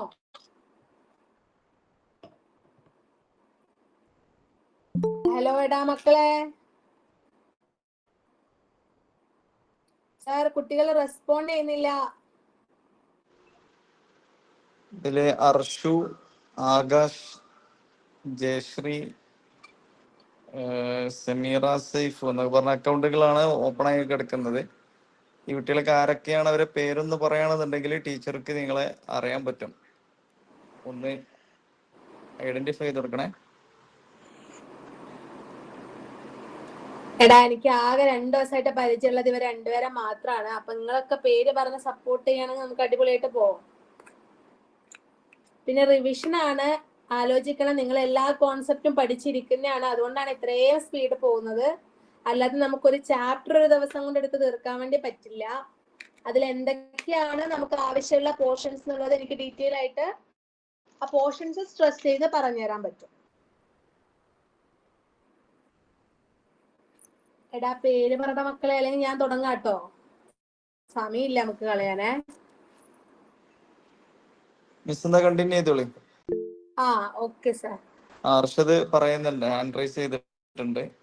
Okay. Arshad, okay. Arshad, എന്റെ വോയിസ് കേൾക്കാലോ അല്ലേ? ഞാൻ കണ്ടിന്യൂ ചെയ്യാണേ. ഓക്കെ, നെക്സ്റ്റ് നമ്മൾ ഡീറ്റെയിൽ ആയിട്ട് പഠിക്കാനുള്ള 2 കോൺസെപ്റ്റ്സ് ആണ് ഇൻഹെറിറ്റൻസ് ആൻഡ് പോളിമോർഫിസം. ഇൻഹെറിറ്റൻസ് എന്താണെന്ന് നമ്മൾ പറഞ്ഞിട്ടുണ്ട്. ഓക്കെ, എന്താണ് ഇൻഹെറിറ്റൻസ്? നമുക്ക് പാരമ്പര്യമായിട്ട് നമുക്ക് കിട്ടുന്ന കുറേ കാര്യങ്ങളുണ്ട്. അതിനെയാണ് നമ്മൾ എന്തെന്ന് പറയാ, ഇൻഹെറിറ്റൻസ് എന്ന് പറയുന്നത്. അതായത് ഒരു ഒബ്ജക്റ്റിൽ നിന്നും നമ്മൾ ഒരു ക്ലാസ്സിലോട്ട് അക്വയർ ചെയ്ത് വരുന്ന പ്രോപ്പർട്ടീസ് അല്ലെ, അതിന്റെ ഫങ്ഷണാലിറ്റീസിനെയാണ് നമ്മൾ ഇൻഹെറിറ്റൻസ് എന്ന് പറയുന്നത്. ഓക്കെ, അപ്പോ ആ ഇൻഹെറിറ്റൻസിൽ നോക്കിക്കോ, ജസ്റ്റ് പറയാണ്, വെഹിക്കിൾ എന്ന് പറയുന്ന ഒരു ഡിപ്പാർട്ട്മെന്റ്, അതിൽ ലാൻഡ് വെഹിക്കിൾ ഉണ്ടാവാം, വാട്ടർ വെഹിക്കിൾ ഉണ്ടാവാം. ഈ ലാൻഡ് വെഹിക്കിളിൽ തന്നെ കാർ ഉണ്ട്, ട്രക്ക് ഉണ്ട്, ബസ് ഉണ്ട്, അതുപോലെ ഒരുപാട് സാധനം ഉണ്ട്. ഇനി വാട്ടർ വെഹിക്കിൾ ആണ്, ഓവർക്രാഫ്റ്റ് ഉണ്ട്, ബോട്ട് ഉണ്ട്. ഓക്കെ, ഇതൊരു റിയൽ ലൈഫിലെ ഇൻഹെറിറ്റൻസ് ആ. വെഹിക്കിൾ എന്ന് പറയുന്ന ഒരു സാധനത്തിൽ നിന്നാണ് ഇത്രയും സാധനങ്ങൾ ഇപ്പൊ നമ്മൾ എന്ത് ചെയ്യുന്നത്, വാട്ടർ വെഹിക്കിളും ലാൻഡ് വെഹിക്കിളും അടക്കമുള്ള ആ ലാൻഡ് വെഹിക്കിളിൽ തന്നെ കാറ്, ബസ്, ട്രക്ക് എന്നൊക്കെ പറഞ്ഞിട്ട് ഇങ്ങനെ ഇൻഹെറിറ്റ് ചെയ്ത് വന്നേക്കുന്ന സാധനമാണ് അത്. അത് തന്നെയാണ് ഇവിടെയും ഇൻഹെറിറ്റൻസും. ഇവിടെയും ഇൻഹെറിറ്റൻസ് എന്ന് പറയുന്നത് ഒരു പ്രോഗ്രാമില്, ഒരു ഒബ്ജക്റ്റ് ഓറിയന്റഡ് പ്രോഗ്രാമിംഗ് അല്ലെങ്കിൽ ഊപ്പ് കൺസെപ്റ്റ് എന്ന് പറയുന്നതില് ഇൻഹെറിറ്റൻസ് എന്താ ചെയ്യുന്നത്, ഒരു പാരന്റ് ക്ലാസ്സിലുള്ള ഫങ്ഷൻസ് വേറൊരു ചൈൽഡ് ക്ലാസ്സിലേക്ക്, ഒരു പാരന്റ് ക്ലാസ്സിലുള്ള ഫങ്ഷൻസ് വേറൊരു ചൈൽഡ് ക്ലാസ്സിലേക്ക് നമ്മൾ എന്ത് ചെയ്യുന്നു, ഇൻഹെറിറ്റ് ചെയ്ത് കൊടുക്കുന്നതിനെയാണ് നമ്മൾ ഇൻഹെറിറ്റൻസ് എന്ന് പറയുന്നത്.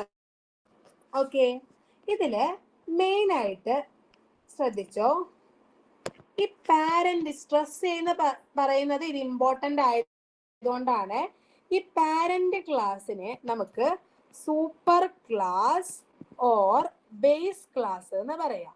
പാരന്റ് ക്ലാസ്സിനെ നമുക്ക് എന്തെന്ന് പറയാം, super class or base class. അതായത് ഏത് ക്ലാസ്സിൽ നിന്നാണോ നമുക്ക് ആവശ്യമുള്ള കാര്യങ്ങൾ നമ്മൾ ഇൻഹെറിറ്റ് ചെയ്തെടുക്കുന്നത്, ഏത് ക്ലാസ്സിൽ നിന്നാണോ നമുക്ക് ആവശ്യമുള്ള കാര്യങ്ങൾ നമ്മൾ ഇൻഹെറിറ്റ് ചെയ്തെടുക്കുന്നത്, അതിനെയാണ് പാരന്റ് ക്ലാസ് അല്ലെങ്കിൽ super class or base class എന്ന് പറയുന്നത്.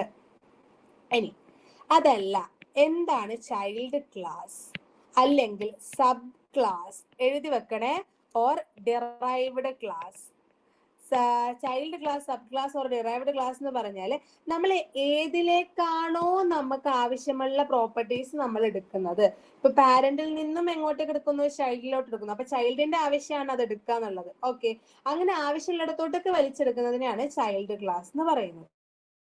ഓക്കെ, അപ്പോ ഈ ചൈൽഡ് ക്ലാസും പാരന്റ് ക്ലാസും നമുക്ക് മനസ്സിലായി. അപ്പൊ നമ്മൾ എന്ത് ചെയ്യണം, നമുക്ക് ഇൻഹെറിറ്റൻസ് ഒരു 3-4 ടൈപ്പ് ഇൻഹെറിറ്റൻസ് പഠിക്കാനുണ്ട്.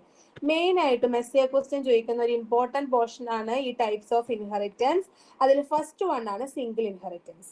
സിംഗിൾ ഇൻഹെറിറ്റൻസ് എന്ന് വെച്ചാൽ ഒരു പാരന്റ്, എ എന്ന് പറയുന്ന ഒരു പാരന്റ് ക്ലാസ്സിൽ നിന്ന് ഒരു ചൈൽഡ് മാത്രം ഉണ്ടാവുന്നു. ബി എന്ന് പറയുന്ന ഒരു ചൈൽഡ്, എ എന്ന് പറയുന്ന ഒരു പാരന്റ് ക്ലാസ് അല്ലെങ്കിൽ ഒരു സൂപ്പർ ക്ലാസ്സിൽ നിന്നും ബി എന്ന് പറയുന്ന ഒരു ചൈൽഡ് മാത്രം ഡിറൈവ് ചെയ്തെടുക്കുന്നുണ്ടെങ്കിൽ അതിനെയാണ് നമ്മൾ എന്തെന്ന് പറയാ, ഡിറൈവ്ഡ് ക്ലാസ് എന്ന് പറയാ. എനെയാണ് നമ്മൾ ബേസ് ക്ലാസ് എന്ന് പറയുന്നത്. ഇതാണ് single inheritance. Inherits from only one class, that is one sub class is inherited by one base class. ഒരു സബ് ക്ലാസ് ഒരു ബേസ് ക്ലാസ്സിൽ നിന്നും ഇൻഹെറിറ്റ് ചെയ്തു വരുന്നതിനെയാണ് സിംഗിൾ ഇൻഹെറിറ്റൻസ് എന്ന് പറയുന്നത്. വളരെ ഇമ്പോർട്ടന്റ് ആണ്, ഒരിക്കലും സ്കിപ്പ് ചെയ്യരുത് വിത്ത് സിൻടാക്സ്. ഞാൻ പറയുന്നു അഗെയിൻ, ഈ സിൻടാക്സ് ഒക്കെ സ്ക്രീൻഷോട്ട് എടുത്ത് വെക്കുക. സിംഗിൾ ഇൻഹെറിറ്റൻസിന്റെ സിൻടാക്സ് ആണ് ക്ലാസ്, സബ് ക്ലാസിന്റെ പേര്, കോളൻ, ഏതാണോ ആക്സസ് മോഡ്, പ്രൈവറ്റ് ആണോ പബ്ലിക് ആണോ പ്രൊട്ടക്റ്റ് ആണോ, ബേസ് ക്ലാസിന്റെ പേര്. സബ് ക്ലാസ് എന്ന് പറഞ്ഞാല് ഏതിലോട്ടാണ്, ബേസ് ക്ലാസ് എന്ന് പറയുമ്പം ഏതിൽ നിന്നാണ്. ഓക്കെ, ഇനി അതിന്റെ ഉള്ളിൽ നമ്മൾ എന്ത് ചെയ്യുന്നു, ബോഡി കൊടുക്കുന്നു. സബ് ക്ലാസിന്റെ ബോഡി എന്താണോ കൊടുക്കേണ്ടതെന്ന് വെച്ചാൽ അത് കൊടുക്കുന്നു. അതാണ് single inheritance. For example, class A എന്ന് പറഞ്ഞിട്ടുള്ള ഒരു ക്ലാസ് ഇവിടെ, പാരന്റ് ക്ലാസ് ഇവിടെ ഡിറൈവ് ചെയ്തിട്ടുണ്ട്. അതിൽ നിന്നും നമ്മൾ എന്ത് ചെയ്യുന്നു, ബോഡി ഒക്കെ കൊടുത്തിട്ടുണ്ട്. Class B, class base sub class B, public എന്ന് പറയുന്ന ആക്സസ് സ്പെസിഫയേഴ്സ് കൊടുത്തിട്ടുണ്ട്. ഇനി എന്ത് കൊടുത്തിട്ടുണ്ട്, ബേസ് ക്ലാസ് എയും കൊടുത്തിട്ടുണ്ട്. ഇതാണ് സിംഗിൾ ഇൻഹെറിറ്റൻസ്. ഇനി സിംഗിൾ ഇൻഹെറിറ്റൻസിന് ശേഷം വേറെ ഒന്നാണ് മൾട്ടിപ്പിൾ ഇൻഹെറിറ്റൻസ്. മൾട്ടിപ്പിൾ ഇൻഹെറിറ്റൻസ് എന്ന് വെച്ചാല് more than one parent class ഉണ്ടാവും. ഇവിടെ 2 പാരന്റ് ക്ലാസ് ഉണ്ട്, ക്ലാസ് ബിയും ഉണ്ട്, ക്ലാസ് സിയും ഉണ്ട്. അപ്പം ആ മോർ ദാൻ വൺ പാരന്റ് ക്ലാസ്സിൽ നിന്നും ഒരു ഡിറൈവ്ഡ് ക്ലാസ്, ഒരു ചൈൽഡ് ക്ലാസ് ഉണ്ടാവുകയാണെങ്കിൽ, മോർ ദാൻ വൺ പാരന്റ് ക്ലാസ്സിൽ നിന്നും ഒരേ ഒരു ചൈൽഡ് ക്ലാസ് മാത്രം ഉണ്ടാവുകയാണെങ്കിൽ അതിനെയാണ് മൾട്ടിപ്പിൾ ഇൻഹെറിറ്റൻസ് എന്ന് പറയുന്നത്. മോർ ദാൻ വൺ ചൈൽഡ് ക്ലാസ്സിൽ നിന്നും ഒരേ ഒരു ബേസ് ക്ലാസ് ഉണ്ടാവുന്നതിനാണ് നമ്മൾ എന്തെന്ന് പറയാ, മൾട്ടിപ്പിൾ ഇൻഹെറിറ്റൻസ് എന്ന് പറയാം. അതിന്റെ സിന്റാക്സ് നോക്കിക്കോ. ക്ലാസ്, സബ് ക്ലാസിന്റെ പേര്, ആക്സസ് സ്പെസിഫയേഴ്സ്, ബേസ് ക്ലാസ്. ഇനി എത്ര ബേസ് ക്ലാസ് ഉണ്ടോ അത്രയും ബേസ് ക്ലാസ് നമ്മൾ എന്ത് ചെയ്യും, access mode base class 1, access mode base class 2, access mode base class 2, അങ്ങനെ പോകും. എക്സാമ്പിൾ നോക്കിക്കോ. ക്ലാസ് ബി ഉണ്ട്, ക്ലാസ് സി ഉണ്ട്. അപ്പം ബിയും ഒരു പാരന്റ് ആണ്, സിയും ഒരു പാരന്റ് ആണ്. ഡിറൈവ് ചെയ്ത് എടുക്കുമ്പോൾ ക്ലാസ് എ എന്ന് പറയുന്ന ചൈൽഡിലോട്ട് പബ്ലിക് ബിനെയും പബ്ലിക് സിനെയും ഡിറൈവ് ചെയ്തെടുക്കാം. അതാണ് മൾട്ടിപ്പിൾ ഇൻഹെറിറ്റൻസ്. മൾട്ടിപ്പിൾ ഇൻഹെറിറ്റൻസ് കഴിഞ്ഞാൽ മൾട്ടി ലെവൽ ഇൻഹെറിറ്റൻസ് ആണ്. മൾട്ടി ലെവൽ ഇൻഹെറിറ്റൻസ് പറയുന്നത് എന്താണെന്ന് വെച്ചാല് ഒരു ചൈൽഡ് ക്ലാസ്, ആ ഒരു ചൈൽഡ് ക്ലാസ് വേറൊരു ക്ലാസിന്റെ പാരന്റ് ആയിട്ട് മാറുന്നു. ഇപ്പൊ ക്ലാസ് സിയുടെ കുട്ടിയാണ് ക്ലാസ് ബി. ഓക്കെ, ഈ ക്ലാസ് ബിയുടെ കുട്ടിയാണ് ആര്, ക്ലാസ് എ. അപ്പൊ എയുടെ പാരന്റ് ആണ് ബി, ബിയുടെ പാരന്റ് ആണ് സി. അപ്പൊ സി എന്ന് പറയുന്നത് ഗ്രാൻഡ് പാരന്റ്, ബി എന്ന് പറയുന്നത് പാരന്റ്, എ എന്ന് പറയുന്നത് ചൈൽഡ്. ഓക്കെ, അപ്പം ഒരു ചൈൽഡ് ക്ലാസ് മറ്റൊരു ക്ലാസിന്റെ പാരന്റ് ആയിട്ട് മാറുകയാണെങ്കിൽ, ഒരു ചൈൽഡ് ക്ലാസ് മറ്റൊരു ക്ലാസിന്റെ പാരന്റ് ആയിട്ട് മാറുകയാണെങ്കിൽ അതിനെയാണ് നമ്മൾ എന്തെന്ന് പറയാ, മൾട്ടി ലെവൽ ഇൻഹെറിറ്റൻസ് എന്ന് പറയുന്നത്. അതിന്റെയും സിന്റാക്സ് എങ്ങനെയാ വരിക നോക്കിക്കോ. ഫസ്റ്റ് ക്ലാസ് സി എന്ന് പറയുന്ന ഒരു പാരന്റ് ക്ലാസ് ഉണ്ട്. അപ്പം ക്ലാസ് ബിയിലോട്ട് ഈ പാരന്റിന്റെ പ്രോപ്പർട്ടീസ് ഒക്കെ ഡിറൈവ് ചെയ്തെടുത്തു. ക്ലാസ് ബിയിലോട്ട് ഈ സിന്റെ പ്രോപ്പർട്ടീസ് ഒക്കെ ഡിറൈവ് ചെയ്തെടുത്തു. ഇനി ഇതിനെ എങ്ങോട്ടേക്ക് ഡിറൈവ് ചെയ്യണം, എയിലോട്ട് ഡിറൈവ് ചെയ്യണം. അപ്പം ക്ലാസ് എയിലോട്ട് പബ്ലിക് ബിനെ ഡിറൈവ് ചെയ്തെടുത്തു. ഇവിടെ ഡിറൈവ് ചെയ്തിട്ടുള്ള ബിനെ എങ്ങോട്ടേക്ക് ഡിറൈവ് ചെയ്തെടുത്തു, ഈ ഒരു ബിയിലോട്ട് ഡിറൈവ് ചെയ്തെടുത്തു. അതാണ് മൾട്ടി ലെവൽ ഇൻഹെറിറ്റൻസ് എന്ന് പറയുന്നത്. ഇനി മൾട്ടി ലെവൽ ഇൻഹെറിറ്റൻസ് കഴിഞ്ഞാൽ പിന്നെ ലാസ്റ്റ് വൺ ആണ് ഹയറാർക്കിക്കൽ ഇൻഹെറിറ്റൻസ്. ഹയറാർക്കിക്കൽ ഇൻഹെറിറ്റൻസ് വെച്ചാൽ ഒരു പാരന്റ് ക്ലാസ്, ആ ഒരു പാരന്റിന് more than one child class ഉണ്ടാവുന്നു. ഒരു പാരന്റ് ക്ലാസ്സിന് more than one child class ഉണ്ടാവുന്നു. ക്ലാസ് ജിയുടെ 2 ചൈൽഡാണ് ക്ലാസ് ഇയും ക്ലാസ് ബിയും. ക്ലാസ് ബിയുടെ 2 ചൈൽഡാണ് ക്ലാസ് എയും ക്ലാസ് സിയും. ക്ലാസ് ഇയുടെ 2 ചൈൽഡാണ് ക്ലാസ് ഡിയും ക്ലാസ് എഫും. അപ്പൊ ഒരു പാരന്റിന് more than one child class ഉണ്ടാവുകയാണെങ്കിൽ അതിനെയാണ് എന്തെന്ന് പറയാ, ഹയറാർക്കിക്കൽ ഇൻഹെറിറ്റൻസ് എന്ന് പറയുന്നത്. ഓക്കെ, ഇനി ഹൈബ്രിഡ് അല്ലെങ്കിൽ വെർച്വൽ ഇൻഹെറിറ്റൻസ് ഉണ്ട്. ഹൈബ്രിഡ് ഇൻഹെറിറ്റൻസ് എന്ന് വെച്ചാല് ഹയറാർക്കിക്കൽ ഇൻഹെറിറ്റൻസിന്റെയും മൾട്ടിപ്പിൾ ഇൻഹെറിറ്റൻസിന്റെയും കോമ്പിനേഷനെയാണ്, ഹയറാർക്കിക്കലിന്റെയും മൾട്ടിപ്പിളിന്റെയും കോമ്പിനേഷനെയാണ് ഹൈബ്രിഡ് ഇൻഹെറിറ്റൻസ് എന്ന് പറയുന്നത്. ഏതിന്റെയൊക്കെ കോമ്പിനേഷനാ വരിക, ഹയറാർക്കിക്കലിന്റെയും മൾട്ടിപ്പിൾ ഇൻഹെറിറ്റൻസിന്റെയും കോമ്പിനേഷനാണ് ഏത്, ഹൈബ്രിഡ് ഇൻഹെറിറ്റൻസ്. നോക്കിക്കോ, ഒരു parent 2 child, multiple inheritance class T class E. ഇതെങ്ങനെ വേണമെങ്കിലും എനിക്ക് വരാം, അത് ഏത് ഒരു ട്രീ ലൈക്ക് സ്ട്രക്ചർ ആയിട്ടാണ് ഇൻഹെറിറ്റൻസ് വരിക. ഇനി ഇൻഹെറിറ്റൻസ് വളരെ ഇമ്പോർട്ടന്റ് ആണ്. ടൈപ്സ് ഓഫ് ഇൻഹെറിറ്റൻസ് ചോദിക്കും, with figure and syntax with example തന്നെ എഴുതിയിട്ടുണ്ടാവണം. ക്വസ്റ്റ്യൻ ഉറപ്പായിട്ടും ഉണ്ടാവും, ഫോക്കസ് ചെയ്തേ പറ്റുള്ളൂ. Next polymorphism. അതേപോലെ തന്നെയുള്ള ഒരു ടോപ്പിക്കാണ് പോളിമോർഫിസം, വളരെ ഇമ്പോർട്ടന്റ് ആയിട്ടുള്ളത്. പോളിമോർഫിസം എന്ന് പറഞ്ഞാൽ poly means many, morphism means forms. അപ്പോൾ ഒരു കാര്യത്തിന്റെ തന്നെ ഒരുപാട് ഫോംസ് ഉണ്ടാവും, അതിനെയാണ് പോളിമോർഫിസം എന്ന് പറയുന്നത്. ഓക്കെ, അതായത് ഇപ്പൊ ഒരു പ്രോഗ്രാമിൽ ഒരേ പേരിലുള്ള ഒരു ഫംഗ്ഷനോ മെത്തേഡോ നമ്മുടെ വർക്കിംഗ് എങ്ങനെയാണെന്നനുസരിച്ച് മാറിക്കൊണ്ടിരിക്കും. ഒരേ പേരായിരിക്കും ഫംഗ്ഷന്, പക്ഷെ അവിടെ നടക്കുന്ന ഓപ്പറേഷൻ എന്തായിരിക്കും? ഡിഫറെന്റ് ആയിരിക്കും. അങ്ങനെ നടക്കുന്നതിനെയാണ് നമ്മൾ എന്തെന്ന് പറയാ? പോളിമോർഫിസം എന്ന് പറയുന്നത്. ഇപ്പൊ നമ്മൾ സിമ്പിൾ ആയിട്ടൊരു എക്സാമ്പിൾ, ഒരു റിയൽ ലൈഫ് എക്സാമ്പിൾ പറയാന്ന് വെച്ചാല്, ഇപ്പം നമ്മൾ വീട്ടിൽ കാണിക്കുന്ന സ്വഭാവമായിരിക്കില്ല സ്കൂളിൽ കാണിക്കുന്നത്, സ്കൂളിൽ കാണിക്കുന്ന സ്വഭാവമായിരിക്കില്ല ഓഫീസിൽ കാണിക്കുന്നത്. 3 സ്ഥലത്തും നമുക്ക് 3 സ്വഭാവമായിരിക്കും ഉണ്ടാവുക. അതന്നെയാണ് പോളിമോർഫിസം. ഒരാൾ എന്നൊരു വ്യക്തി എന്താണ്, ഒരു പേഴ്സൺ എന്താണ്? ഒരു ഇൻഡിവിജ്വൽ പേഴ്സൺ ആണ്. പക്ഷെ ആ ഇൻഡിവിജ്വൽ പേഴ്സൺ സാഹചര്യത്തിനനുസരിച്ച് സ്വഭാവം എന്തുകൊണ്ടേയിരിക്കും? മാറിക്കൊണ്ടേയിരിക്കും. ഓക്കെ. അപ്പം ഈ പോളിമോർഫിസം നമുക്ക് മെയിൻ ആയിട്ട് 2 ടൈപ്പ് പോളിമോർഫിസം ആണ് പഠിക്കാനുള്ളത്. Compile time polymorphism and run time polymorphism. ഏതൊക്കെയാണ്? കമ്പൈൽ ടൈം പോളിമോർഫിസവും റൺ ടൈം പോളിമോർഫിസവും. എന്താണ് compile time polymorphism? Compile time പോളിമോർഫിസത്തിന് ഇൻഹെറിറ്റൻസ് ക്ലിയർ അല്ലേ? ഇൻഹെറിറ്റൻസ് ക്ലിയർ അല്ലേടാ മക്കളെ? ഹലോ, ക്ലിയർ ആണ് miss. Okay. Next compile time polymorphism. Compile time polymorphism എന്ന് പറഞ്ഞാൽ, കമ്പൈൽ ടൈം പോളിമോർഫിസത്തിനെ നമ്മൾ സ്റ്റാറ്റിക് പോളിമോർഫിസം എന്നും കൂടി പറയും. ഓക്കെ, എന്ത് പറയും? Static polymorphism. അതായത് പ്രോഗ്രാം നമ്മൾ റണ്ണ് ചെയ്യുന്നതിന് മുന്നേ തന്നെ നമ്മൾ എന്ത് ചെയ്യുന്നു? കമ്പൈൽ ചെയ്യുന്നു. റൺ ചെയ്യുന്നതിന് മുന്നേ നമ്മൾ എന്താ ചെയ്യുന്നത്? കമ്പൈൽ ചെയ്യുന്നു. അപ്പം ആ കമ്പൈൽ ചെയ്യുന്ന ടൈമില് നമ്മൾ എന്ത് ചെയ്യുന്നു? അവിടെ 2 മെത്തേഡ് അവിടെ ക്രിയേറ്റ് ആവും. കമ്പൈൽ ചെയ്യുന്ന സമയത്ത് തന്നെ അവിടെ 2 മെത്തേഡ് ക്രിയേറ്റ് ആവും. ഒന്നാമത്തെ മെത്തേഡാണ് മെത്തേഡ് ഓവർലോഡിങ്. ഒന്നാമത്തെ മെത്തേഡാണ് ഏത്? Method overloading. മെത്തേഡ് ഓവർലോഡിങ് എന്ന് വെച്ചാൽ സെയിം നെയിം ആയിരിക്കും, ഒരേ ക്ലാസ്സിലായിരിക്കും, സെയിം നെയിം ആയിരിക്കും, സെയിം ക്ലാസ്സിലായിരിക്കും. പക്ഷെ അതിലുള്ള പാരാമീറ്റേഴ്സ് എന്തായിരിക്കും? ഡിഫറെന്റ് ആയിരിക്കും. സെയിം നെയിം, സെയിം ക്ലാസ്, പക്ഷെ അതിലൂടെ പാസ് ചെയ്യുന്ന പാരാമീറ്റേഴ്സ് എന്തായിരിക്കും? ഡിഫറെന്റ് ആയിരിക്കും. അതിനെയാണ് മെത്തേഡ് ഓവർലോഡിങ് എന്ന് പറയുന്നത്. ഓക്കെ. ഇപ്പോ ഫോർ എക്സാമ്പിൾ ആഡ് എന്ന് പറയുന്ന ഒരു ഫംഗ്ഷൻ, അതിൽ ഞാൻ ഇന്റ് എ എഴുതുന്നു, ഇന്റ് ബി എഴുതുന്നു. അതേപോലെ തന്നെ ആഡ് എന്ന് പറയുന്ന വേറൊരു ഫംഗ്ഷൻ, അതിൽ ഞാൻ ഇന്റ് എ എഴുതുന്നു, ഇന്റ് ബി എഴുതുന്നു, ഇന്റ് സി എഴുതുന്നു. രണ്ടിന്റെയും ഫംഗ്ഷന്റെ നെയിം സെയിം ആണ്, ഒരേ ക്ലാസ്സിലാണ് ഉള്ളത്.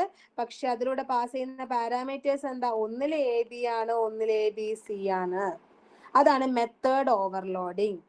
കമ്പൈൽ ടൈം പോളിമോർഫിസത്തിലെ ഫസ്റ്റ് വൺ ആണ് മെത്തേഡ് ഓവർലോഡിങ്. ഇനി സെക്കൻഡ് വൺ ആണ് ഓപ്പറേറ്റർ ഓവർലോഡിങ്. എന്താണ് ഓപ്പറേറ്റർ ഓവർലോഡിങ്? ഓപ്പറേറ്റർ ഓവർലോഡിങ് എന്ന് പറഞ്ഞാല് സെയിം ഓപ്പറേറ്റർ ഡിഫറെന്റ് ടൈപ്സിൽ വർക്ക് ചെയ്യുന്നു. സെയിം ഓപ്പറേറ്റർ ഡിഫറെന്റ് ടൈപ്സിൽ വർക്ക് ചെയ്യുന്നു. ഒരു എക്സാമ്പിൾ പറയുകയാണെങ്കിൽ, പ്ലസ് എന്ന് പറയുന്ന ഒരു ഓപ്പറേറ്റർ 1 + 2 എന്ന് പറഞ്ഞാൽ 3 ആണ്. 1ന്റെയും 2ന്റെയും ഇടയിൽ പ്ലസ് കൊണ്ടിട്ടാൽ അതിന്റെ മീനിങ് എന്താണ്? 2 ആണ്. നേരെ മറിച്ച് എ പ്ലസ് എസ്, 2 സ്ട്രിങ്ങിന്റെ ഉള്ളിലാണ് പ്ലസ് കൊണ്ടിട്ടെങ്കിൽ അതിന്റെ മീനിങ് എന്താ? അത് രണ്ടും ഒരുമിച്ച് അങ്ങ് യോജിച്ച് ജോയിൻ ചെയ്ത് എഴുതാം. സെയിം ഓപ്പറേറ്റർ അല്ലേ ഇവിടെ യൂസ് ചെയ്യുന്നത്, പക്ഷെ 2 ദിക്കിലും 2 ഫങ്ഷൻസ് ആണ് വർക്ക് ചെയ്യുന്നത്. അതാണ് ഓപ്പറേറ്റർ ഓവർലോഡിങ്. ഇനി കമ്പൈൽ ടൈം പോളിമോർഫിസം കഴിഞ്ഞു. ദെൻ നെക്സ്റ്റ് പറയാനുള്ളത് റൺ ടൈം പോളിമോർഫിസം ആണ്. റൺ ടൈം പോളിമോർഫിസത്തിൽ നമുക്ക് എന്താ പറയേണ്ടറിയോ? അതിന് നമ്മൾ ഡൈനാമിക് പോളിമോർഫിസം എന്ന് പറയും. റൺ ടൈം പോളിമോർഫിസത്തിന് നമ്മൾ എന്തെന്ന് പറയും? Dynamic polymorphism. എന്താണ് ഡൈനാമിക് പോളിമോർഫിസം? ഒരു പ്രോഗ്രാം റണ്ണ് ചെയ്യുന്ന ടൈമില് ഏത് മെത്തേഡാണ് നമുക്ക് യൂസ് ചെയ്യേണ്ടത്? അത് പറയുന്നത്, അത് ഡിസൈഡ് ചെയ്യുന്നതാണ് റൺ ടൈം പോളിമോർഫിസം. ഒരു പ്രോഗ്രാം റൺ ചെയ്യുന്ന സമയത്ത് ഏത് മെത്തേഡാണ് യൂസ് ചെയ്യേണ്ടത് എന്നുള്ളത് ഡിസൈഡ് ചെയ്യുന്നതാണ് ഏത്? Run time polymorphism. ഓക്കെ, ആ റൺ ടൈം പോളിമോർഫിസത്തില് നമുക്ക് പഠിക്കാനുള്ളതാണ് method overriding. Method overriding. Method overriding എന്ന് വെച്ചാൽ ഒരു പാരന്റ് ക്ലാസ്, ഓക്കെ, ആ പാരന്റ് ക്ലാസ്സിലുള്ള മെത്തേഡിന്, ഈ പാരന്റ് ക്ലാസ്സിൽ എന്തുണ്ടാവും? ഒരു മെത്തേഡ് ഉണ്ടാവും. ഓക്കെ, ആ മെത്തേഡിനെ ആ സെയിം നെയിമും കൊടുക്കും, അതേപോലെ തന്നെ സെയിം പാരാമീറ്ററും കൊടുക്കും. സെയിം നെയിമും കൊടുക്കും, സെയിം പാരാമീറ്ററും കൊടുക്കും. എന്നിട്ട് എന്ത് ചെയ്യും? ചൈൽഡ് ക്ലാസ്സിൽ പോയിട്ട് ആഡ് ചെയ്യും. ഓക്കെ, ഒരു പാരന്റ് ക്ലാസ്സിലുള്ള മെത്തേഡിനെ അല്ലെങ്കിൽ ഫംഗ്ഷനെ, മെത്തേഡ് എന്ന് പറഞ്ഞാൽ ഫംഗ്ഷൻ ആണ്, ഫംഗ്ഷനെ അതേ മെത്തേഡ് നെയിമും അതേ അതിലുള്ള സെയിം നമ്മളുടെ പാരാമീറ്റേഴ്സും കൊടുത്ത് ചൈൽഡ് ക്ലാസ്സിൽ എഴുതുന്ന ആ ഒരു ഇതിനെയാണ് നമ്മൾ എന്തെന്ന് പറയാ? മെത്തേഡ് ഓവർ റൈഡിങ് എന്ന് പറയാം. ഓക്കെ, ഫോർ എക്സാമ്പിൾ, ഇപ്പം ആനിമൽ എന്ന് പറയുന്ന ഒരു ക്ലാസ്, ആനിമൽ എന്ന് പറയുന്ന ഒരു ക്ലാസ്, അതിലുള്ള ഒരു ഫംഗ്ഷൻ ആണ് സൗണ്ട്. ഓക്കെ, എന്നാൽ ഡോഗ് എന്ന് പറയുന്ന വേറൊരു ക്ലാസ് ഉണ്ട് എന്ന് വിചാരിക്കാം. ഡോഗ് എന്ന് പറയുന്ന വേറൊരു ക്ലാസ് ഉണ്ട് എന്ന് വിചാരിക്കാം. അതിൽ നമുക്ക് എന്ത് ചെയ്യാം? ബാർക്ക് എന്ന് കൊടുക്കാം. ഓക്കെ, ആനിമൽ എന്ന് പറയുന്ന ക്ലാസ്സിൽ സൗണ്ട് കൊടുത്താൽ ഡോഗ് എന്ന് പറയുന്ന ക്ലാസ്സിൽ എന്ത് കൊടുക്കാം? ബാർക്ക് എന്ന് കൊടുക്കാം. ഇനി കാറ്റ് എന്ന് പറയുന്ന ഒരു ക്ലാസ് ഉണ്ടെങ്കിൽ മ്യാവ് എന്ന് കൊടുക്കാം. ഓക്കെ, അപ്പൊ നമുക്ക് അത് നമ്മളുടെ മെത്തേഡിനനുസരിച്ച് നമുക്ക് എന്ത് ചെയ്യാൻ വേണ്ടി പറ്റും? മാറ്റി എഴുതാൻ വേണ്ടി പറ്റും. ഓക്കെ, അതാണ് പോളിമോർഫിസത്തില് മെത്തേഡ് ഓവർ റൈഡിങ് അല്ലെങ്കിൽ ഫംഗ്ഷൻ ഓവർ റൈഡിങ് അല്ലെങ്കിൽ വെർച്വൽ ഫംഗ്ഷൻ എന്ന് പറയുന്നത്. Polymorphisms are mainly classified into compile time polymorphism and runtime polymorphism. Compile time polymorphism further classified into two: function overloading and function overriding. Function overloading എന്ന് വെച്ചാൽ same class നെയിമും same object നെയിമും ആയിരിക്കും, പക്ഷെ different function ആയിരിക്കും. പക്ഷേ operator overloading എന്ന് പറഞ്ഞാൽ സെയിം ഓപ്പറേറ്റർ ആയിരിക്കും, പക്ഷെ ഡിഫറെന്റ് മെത്തേഡാണ് യൂസ് ചെയ്യുന്നത്. ഇനി റൺ ടൈം പോളിമോർഫിസത്തിന് നമ്മൾ വെർച്വൽ ഫംഗ്ഷൻ അല്ലെങ്കിൽ ഫംഗ്ഷൻ ഓവർ റൈഡിങ് അല്ലെങ്കിൽ മെത്തേഡ് ഓവർ റൈഡിങ് എന്ന് പറഞ്ഞാൽ ഡിവൈഡ് ചെയ്തിട്ടുണ്ട്. അതില് മെത്തേഡ് ഓവർ റൈഡിങ് എന്ന് പറഞ്ഞാൽ എന്താണ്? സെയിം പാരാമീറ്റർ, ഒരു പാരന്റ് ക്ലാസ്സിലുള്ള മെത്തേഡ് സെയിം പാരാമീറ്റർ കൊടുത്തിട്ട് സെയിം പേര് വെച്ചിട്ട് ഒരു ചൈൽഡ് ക്ലാസ്സിലോട്ട് ഡ്രൈവ് ചെയ്യും. ഓക്കെ ആണോ പോളിമോർഫിസം? ഓക്കെ ആണോ പോളിമോർഫിസം? Yes or no? മക്കളെ ക്ലിയർ ആണോ? അവന്തിക, എടാ പുതിയ പിള്ളേർക്ക് പറയടോ, ക്ലിയർ ആണോ പോളിമോർഫിസം?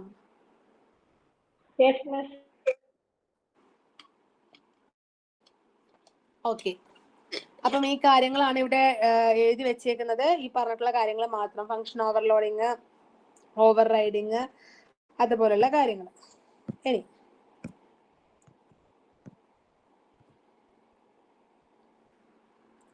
സിമ്പിൾ ആയിട്ട് ഇതൊന്ന് സ്ക്രീൻഷോട്ട് എടുത്ത് വെച്ചോ. ഫംഗ്ഷൻ ഓവർലോഡിങ് എന്താണ്?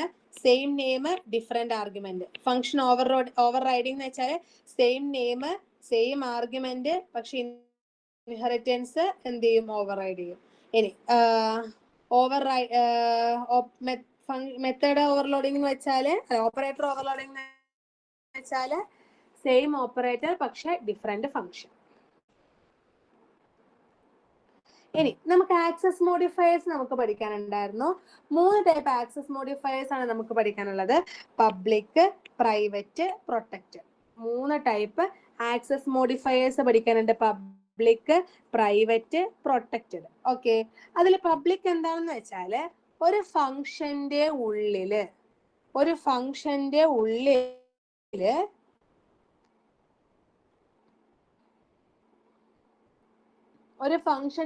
ക്ലാസ്സിലാണ് നമ്മൾ എന്ത് ചെയ്യുന്നത്?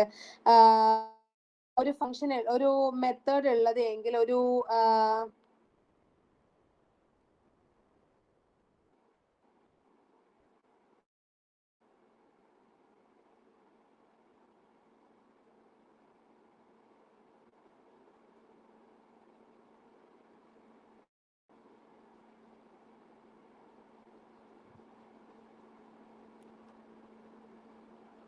ഓക്കെ, ആക്സസ് മോഡിഫയേഴ്സിൽ നമുക്ക് 3 ടൈപ്പാണുള്ളത്: പ്രൈവറ്റ്, പബ്ലിക്, പ്രൊട്ടക്റ്റഡ്.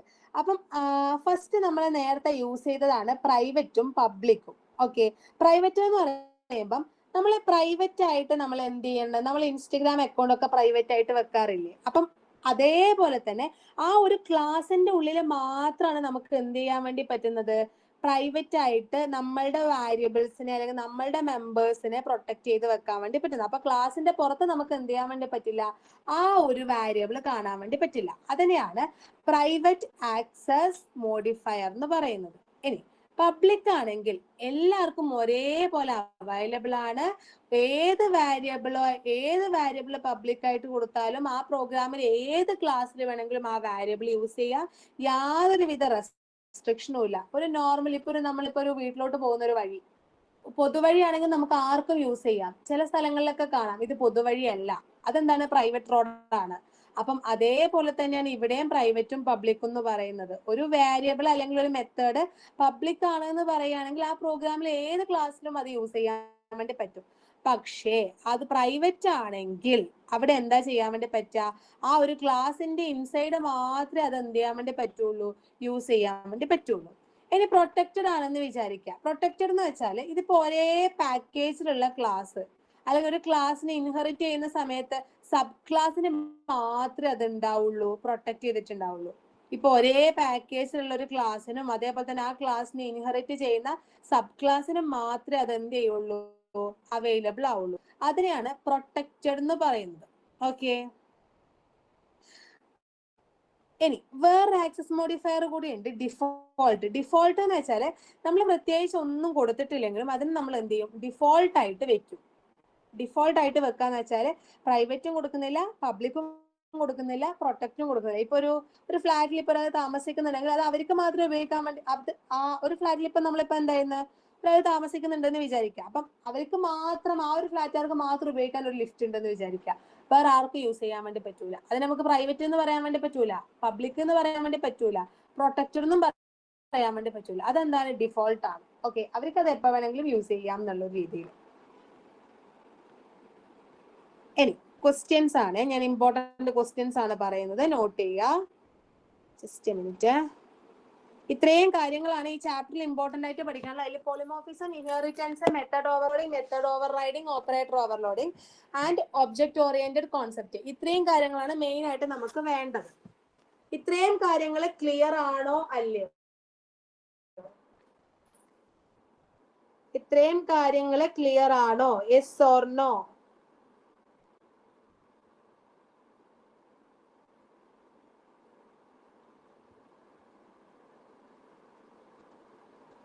എടാ മക്കളെ, ക്ലിയർ ആണോ?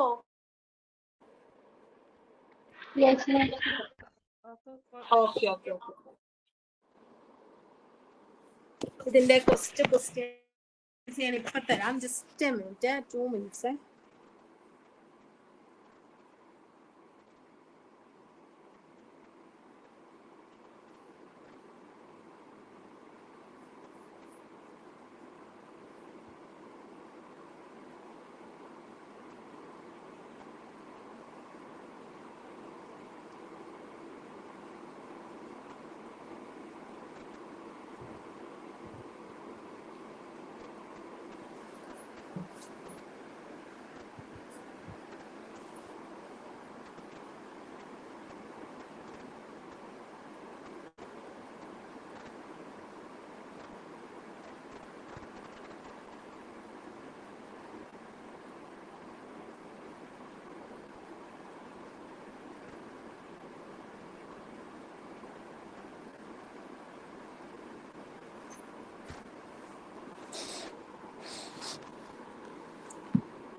First question എഴുതിയെടുക്ക.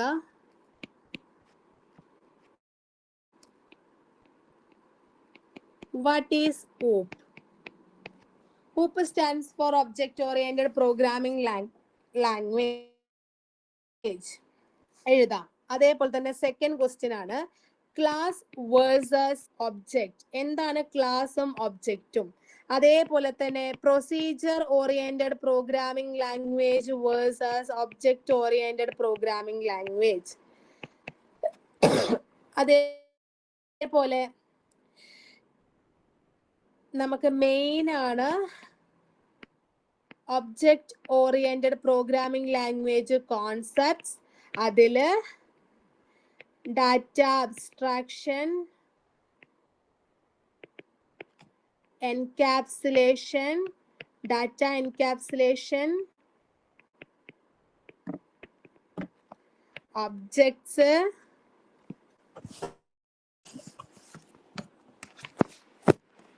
Class,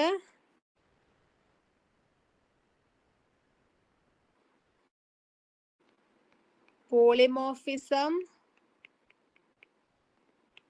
inheritance and modularity. Okay, ഇതിൽ പോളിമോർഫിസം ഇൻഹെറിറ്റൻസ് പഠിക്കുമ്പം അതിന്റെ ടൈപ്സും ഡീറ്റെയിൽ ആയിട്ട് പഠിച്ചിട്ടുണ്ടാവണം. പിന്നെ അതേപോലെ തന്നെ ഒരു ചെറിയ കാര്യം കൂടി പറയാനുണ്ട്.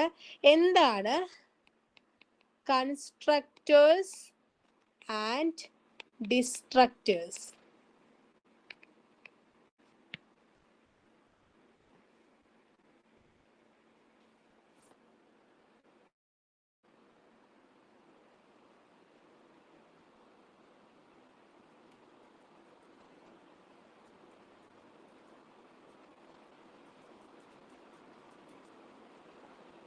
ഇത്രയും കാര്യങ്ങൾ എഴുതിയോ? ഇത്രയും കാര്യങ്ങൾ വളരെ ഇമ്പോർട്ടന്റ് ആണ്. അതേപോലെ തന്നെ അടുത്ത ഇമ്പോർട്ടന്റ് ആയിട്ടുള്ള കാര്യമാണ് ഞാൻ പറയാൻ വേണ്ടി പോകുന്നത്, കൺസ്ട്രക്ടേഴ്സ് ആൻഡ് ഡിസ്ട്രക്ടേഴ്സ്. കൺസ്ട്രക്ടേഴ്സ് എന്ന് പറഞ്ഞാല് ഇപ്പൊ നമ്മള് ഒരു ക്ലാസ്സിലെ ഒബ്ജക്ട്സിനെ ഇനീഷ്യലൈസേഷൻ ചെയ്യാൻ വേണ്ടിയിട്ട് നമ്മൾ എന്ത് ചെയ്യുന്നുണ്ട്? ഒരു വാരിയബിൾ യൂസ് ചെയ്യുന്നുണ്ട്. ഇപ്പം just int name is equal to 10 എന്ന് യൂസ് ചെയ്യുന്നില്ലേ? അതേപോലെ തന്നെ ഈ ഇനീഷ്യലൈസേഷന്റെ സമയത്ത് നമ്മൾ യൂസ് ചെയ്യുന്ന ഈ ഒരു ടൈപ്പ് ഫംഗ്ഷനെയാണ് നമ്മൾ കൺസ്ട്രക്ടർ എന്ന് പറയുന്നത്. ഇങ്ങനെ ഇനീഷ്യലൈസേഷന് വേണ്ടി യൂസ് ചെയ്യുന്ന ഒരു ടൈപ്പ് ഫംഗ്ഷനെയാണ് നമ്മൾ എന്തെന്ന് പറയാ? കൺസ്ട്രക്ടർ എന്ന് പറയാ. ഓക്കെ, അതായത് ഒരു ക്ലാസിന്റെ നെയിം തന്നെയായിരിക്കും കൺസ്ട്രക്ടറിന്റെ പേരും. ഒരു ക്ലാസിന്റെ നെയിം തന്നെയായിരിക്കും ഏതിന്റെയും നെയിം? കൺസ്ട്രക്ടറിന്റെയും നെയിം. ഓക്കെ, അതേപോലെ നമ്മൾ വോയിഡ് പഠിച്ചിട്ടുണ്ട്, ഇന്റ് മെയിൻ, വോയിഡ് മെയിൻ എന്ന് പഠിച്ചിട്ടുണ്ട്. ഓക്കെ, അപ്പോ വോയിഡ് മെയിൻ എന്ന് പറയുന്ന അല്ലെങ്കിൽ വോയിഡ് എന്ന് പറയുന്ന ഒരു റിട്ടേൺ ടൈപ്പ് ഈ ഒരു കൺസ്ട്രക്ടറിന് ഇല്ല. വോയിഡ് എന്ന് പറയുന്ന ഒരു റിട്ടേൺ ടൈപ്പ് ആർക്കില്ല? ഈ കൺസ്ട്രക്ടറിന് ഇല്ല. ഒരു ഒബ്ജക്റ്റ് ക്രിയേറ്റ് ചെയ്യുമ്പം തന്നെ, ഇപ്പൊ ഞാനൊരു ഒബ്ജക്റ്റ് ക്രിയേറ്റ് ചെയ്യുകയാണെങ്കിൽ അതേ സമയത്ത് തന്നെ അതെന്തായിട്ട് വർക്ക് ചെയ്യുന്നുണ്ട്? ഓട്ടോമാറ്റിക് ആയിട്ട് തന്നെ അതൊരു കൺസ്ട്രക്ടർ ആയിട്ട് വർക്ക് ചെയ്യുന്നുണ്ട്. ഒരു ഒബ്ജക്റ്റ് ക്രിയേറ്റ് ചെയ്യുമ്പം തന്നെ അത് എന്തായിട്ട് വർക്ക് ചെയ്യുന്നുണ്ട്? ഒരു കൺസ്ട്രക്ടർ ആയിട്ട് വർക്ക് ചെയ്യുന്നുണ്ട്. ഒരു എക്സാമ്പിൾ പറയുകയാണെങ്കിൽ, ക്ലാസ് സ്റ്റുഡന്റ്. സ്റ്റുഡന്റ് എന്ന് പറയുന്ന ഒരു ക്ലാസ് ഞാൻ ക്രിയേറ്റ് ചെയ്തു. ഇതില് പബ്ലിക് എന്ന് പറയുന്ന ആക്സസ് മോഡിഫയറിൽ ഞാൻ എന്ത് ചെയ്യാണ്? സ്റ്റുഡന്റ് എന്ന് പറയുന്ന ഒരു കൺസ്ട്രക്ടർ കൊടുക്കുമ്പം ഇതെന്താണ്? സ്റ്റുഡന്റ് എന്ന് ജസ്റ്റ് ഞാൻ എന്ത് ചെയ്യാണ്? ജസ്റ്റ് ഈ ഒരു സ്റ്റുഡന്റിനെ പേര് ഇവിടെ കൊടുത്തുന്നേ ഉള്ളൂ. അപ്പൊ തന്നെ അത് എന്താണ്? ഒരു കൺസ്ട്രക്ടർ ആണ്. ഓക്കെ, സി ഔട്ടിൽ നമുക്ക് ഒബ്ജക്റ്റ് ക്രിയേറ്റഡെന്നോ എങ്ങനെയെങ്കിലും ഫങ്ഷൻസോ ബോഡിയോ കാര്യങ്ങളോ ഒക്കെ കൊടുക്കാം. അപ്പൊ ഒരു ക്ലാസ് ക്രിയേറ്റ് ചെയ്യുമ്പോൾ തന്നെ അവിടെ എന്ത് ക്രിയേറ്റ് ചെയ്യുന്നുണ്ട്? കൺസ്ട്രക്ടർ ക്രിയേറ്റ് ചെയ്യുന്നുണ്ട്. ഓക്കെ, ഇതില് രണ്ട് ടൈപ്സ് കൺസ്ട്രക്ടേഴ്സ് ആണ് നമുക്ക് പഠിക്കാനുള്ളത്. First one default constructor. Default constructors എന്ന് വെച്ചാല് അതില് ആർഗ്യുമെന്റ്സ് ഒന്നുമില്ല. ഒരു ആർഗ്യുമെന്റ്സും ഇല്ലാത്ത കൺസ്ട്രക്ടറിനെയാണ് ഡിഫോൾട്ട് കൺസ്ട്രക്ടർ എന്ന് പറയുന്നത്. ഇനി second one parameterised constructor. Parameterised constructors എന്ന് വെച്ചാല് ആർഗ്യുമെന്റ്സ് ഉണ്ട്. ഈ ആർഗ്യുമെന്റ്സിന് എന്ത് ചെയ്യാൻ വേണ്ടി പറ്റും? നമുക്ക് പാസ് ചെയ്യാനും വേണ്ടി പറ്റും, അല്ലെങ്കിൽ ഫോർവേഡ് ചെയ്യാനും പറ്റും. ആർഗ്യുമെന്റ്സ് അതിലൂടെ പാസ് ചെയ്യുന്നുണ്ട്. ആ ആർഗ്യുമെന്റ്സിനെ നമുക്ക് ഫോർവേഡ് ചെയ്യാനോ പാസ് ചെയ്യാനോ ഒക്കെ പറ്റും. അതിനെയാണ് നമ്മൾ എന്തെന്ന് പറയാ, പാരാമീറ്ററൈസ്ഡ് കൺസ്ട്രക്ടർ എന്ന് പറയുന്നത്. ഓക്കെ, ഇനി കൺസ്ട്രക്ടർ പോലെ തന്നെ അടുത്താണ് ഡിസ്ട്രക്ടർ.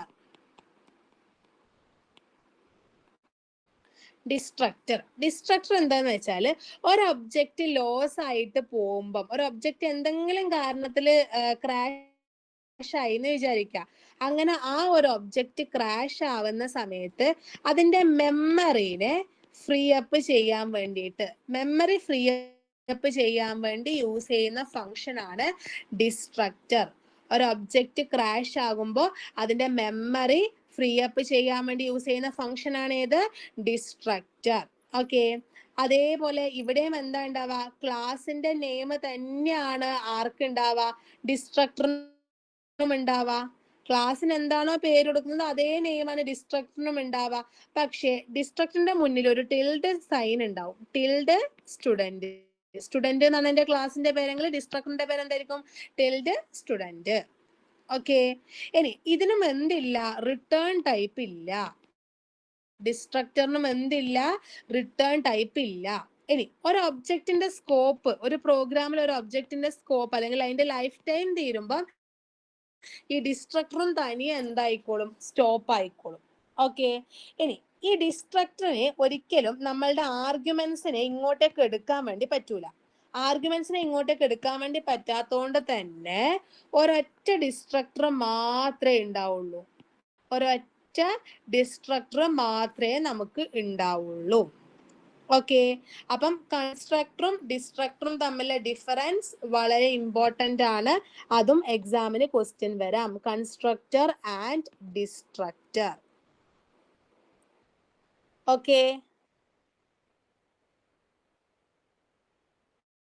ഓക്കെ അല്ലേ? കൺസ്ട്രക്ടേഴ്സ് ആൻഡ് ഡിസ്ട്രക്ടേഴ്സ് ഓക്കെ അല്ലേ? Yes or no?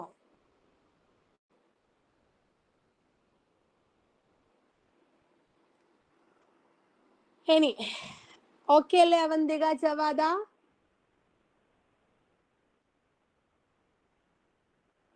എനിക്ക് ബാക്കിയുള്ള ആൾക്കാരുടെ പേര് അറിയാത്തോണ്ടാണ് കേട്ടോ. അവന്തിക, ജവാദ ഓക്കെ അല്ലേ? കേൾക്കുന്നില്ലേ? കേൾക്കുന്നുണ്ട്. ഓക്കെ, ഇനി കൺസ്ട്രക്ടറിനും ഡിസ്ട്രക്ടറിനും ശേഷം എന്തായാലും നമ്മളുടെ എൻകാപ്സുലേഷൻ, പോളിമോർഫിസം, ഡാറ്റ ഹൈഡിങ്, ഈ സാധനങ്ങളൊക്കെ പഠിച്ചിട്ടുണ്ട് അവിടെ. പിന്നെ അതേപോലെ തന്നെയാണ് നമ്മൾ പഠിച്ചു പോളിമോർഫിസത്തില് over hiding, method overloading, operator overloading. അതിൽ ക്വസ്റ്റ്യൻ ഉണ്ടാവുന്നത് difference between operator overloading and method overloading. ഉറപ്പായിട്ടും ഈ ഒരു പോർഷനിൽ ഒരു ക്വസ്റ്റ്യൻ ഉണ്ടാവും, ഓപ്പറേറ്റർ ഓവർലോഡിങ്ങും മെത്തേഡ് ഓവർലോഡിങ്ങും. അതിൽ നിന്നും ഒരു ക്വസ്റ്റ്യൻ എക്സ്പെക്ട് ചെയ്യാം. പിന്നെ എന്താണ് ഊപ്പിന്റെ അഡ്വാൻറ്റേജ്? ഊപ്പിന്റെ അഡ്വാൻറ്റേജ് എന്ന് പറയുമ്പം നമ്മൾ ഊപ്പ് കൺസെപ്റ്റിൽ വരുന്നതാണ് മൊഡ്യൂലാരിറ്റി, എൻകാപ്സുലേഷൻ, ഡാറ്റ ഹൈഡിങ്, ആ കാര്യങ്ങളൊക്കെ ഊപ്പ് കൺസെപ്റ്റിൽ വരുന്നതാ. അപ്പം ഇതിന്റെ ഒക്കെ അഡ്വാൻറ്റേജ് എന്താണ്, മൊഡ്യൂലാരിറ്റിന്റെ യൂസേജ് എന്താണ്, ഒരു പോളിമോർഫിസം എന്ന് ഉദ്ദേശിക്കുന്നത് എന്താണ്, എൻകാപ്സുലേഷൻ എന്നൊക്കെ പറയുമ്പോൾ ഡാറ്റേനെ ഹൈഡ് ചെയ്ത് ഭയങ്കര സെക്യൂർ ആക്കി വെക്കുന്നു, അങ്ങനെയൊക്കെ വെക്കുന്ന സാധനങ്ങളാണിത്. അപ്പം ഈ കാര്യങ്ങളൊക്കെ ഏതിന്റെ അഡ്വാൻറ്റേജ് ആയിട്ട് എഴുതാം, ഊപ്പിന്റെ അഡ്വാൻറ്റേജ് ആയിട്ട് എഴുതാം. അല്ലാതെ വേറെ പ്രത്യേകിച്ച് അഡ്വാൻറ്റേജ് എന്ന് പറയാനുണ്ടാവില്ല. അഡ്വാൻറ്റേജ് എന്ന് പറഞ്ഞാൽ എന്ത് തന്നെയാണ്, നമ്മള് അവിടെ യൂസ് ചെയ്യുന്ന കോൺസെപ്റ്റ് ഓരോന്നും എന്താണ്, ഹൈഡ് ചെയ്യേണ്ടടുത്ത് ഹൈഡ് ചെയ്യുന്നു, ഡാറ്റ ഹൈഡിങ്, അങ്ങനെയുള്ള കാര്യങ്ങളാണ് ഈ ഊപ്പിന്റെ അഡ്വാൻറ്റേജ് എന്ന് പറയുന്നത്. പിന്നെ അതേപോലെ തന്നെ സ്റ്റാറ്റിക് പോളിമോർഫിസം, ചിലപ്പോൾ നിങ്ങൾക്ക് run time polymorphism, compile time polymorphism എന്ന് ചോദിക്കില്ല. Static polymorphism and dynamic polymorphism, അതായിരിക്കും ക്വസ്റ്റ്യൻ ഉണ്ടാവുക. എന്താണ് static polymorphism and dynamic polymorphism. പിന്നെ അതേപോലെ തന്നെ ഈ ഡാറ്റ അബ്സ്ട്രാക്ഷൻ, ഈ പറഞ്ഞിട്ടുള്ള സാധനങ്ങളുടെ difference, data abstraction versus data encapsulation, അങ്ങനെയുള്ള കാര്യങ്ങൾ ചോദിക്കാം. പിന്നെ വേറൊരു question, a program to implement, ഇതൊരു മോഡൽ ക്വസ്റ്റ്യൻ ആണ്. A program to implement to find the area of a circle, area of a circle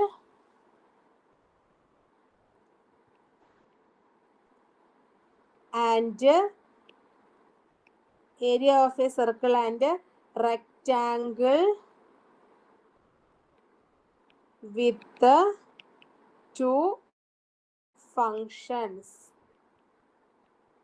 having same name but with a different signature.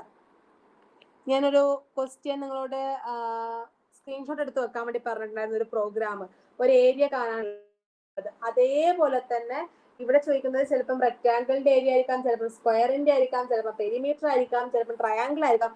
അങ്ങനെ ഒരു പ്രോഗ്രാമും ഈ ചാപ്റ്ററിൽ നിന്ന് ഉണ്ടാവും. കാരണം നിങ്ങൾക്ക് ലാബിൽ ഈ ഒരു ചാപ്റ്ററിന്റെ ഒരു പ്രോഗ്രാം എഴുതാനുണ്ട്, പഠിക്കാനുണ്ട്. അപ്പൊ അങ്ങനെ ഒരു ക്വസ്റ്റ്യൻ എക്സ്പെക്ട് ചെയ്യാം. ഒരു പ്രോഗ്രാം മാത്രം പഠിച്ചാൽ മതി, ബാക്കി കൂളായിട്ട് എഴുതാൻ വേണ്ടി പറ്റും. പിന്നെ ആക്സസ് സ്പെസിഫയേഴ്സ് അല്ലെങ്കിൽ access mode, access mode or access specifiers, അതും ഒരു ക്വസ്റ്റ്യൻ എക്സ്പെക്ട് ചെയ്യാവുന്നതാണ്. ഇത്രയും കാര്യങ്ങൾ ഉറപ്പായിട്ടും നന്നായിട്ട് പഠിച്ചിട്ടുണ്ടാവണം. അതിലൊരു തരത്തിലും ഒരു ഇതും ഉണ്ടാവരുത്. പിന്നെ വേറെ ഉണ്ടാവുന്ന ഒരു കാര്യം, നമ്മൾ സ്ട്രക്ചർ പഠിച്ചായിരുന്നു. സ്ട്രക്ചർ പഠിച്ചതുകൊണ്ട് തന്നെ ക്ലാസ് വേഴ്സസ് സ്ട്രക്ചർ കണ്ടിന്യൂസ് ആയിട്ട് 2 ഇയർ ചോദിച്ചുകൊണ്ടിരുന്ന ക്വസ്റ്റ്യൻ ആണ് ക്ലാസ് വേഴ്സസ് സ്ട്രക്ചർ എന്നുള്ളത്. അപ്പോൾ അത് ഉറപ്പായിട്ടും ഉണ്ടാവും. അതിൻ്റെ ഒരു ഇത് ഞാൻ എഴുതി തരാം.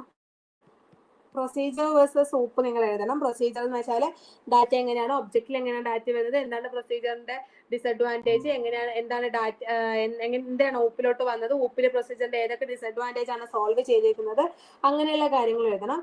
ഈ ക്ലാസിൻ്റെത് നിങ്ങൾ എഴുതിക്കോ. Contains data and functions as members.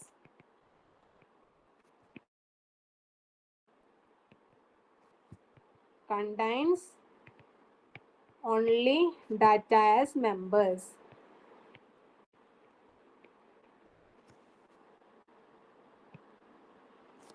Access specifiers,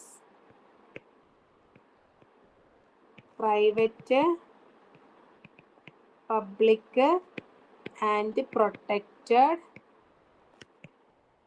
are used for members. No access specifier. സ്ട്രക്ചറിൽ നമ്മൾ ഒരു ആക്സസ് സ്പെസിഫയറും യൂസ് ചെയ്തിട്ടില്ല, ഇന്നലെ പഠിച്ചതാണ്.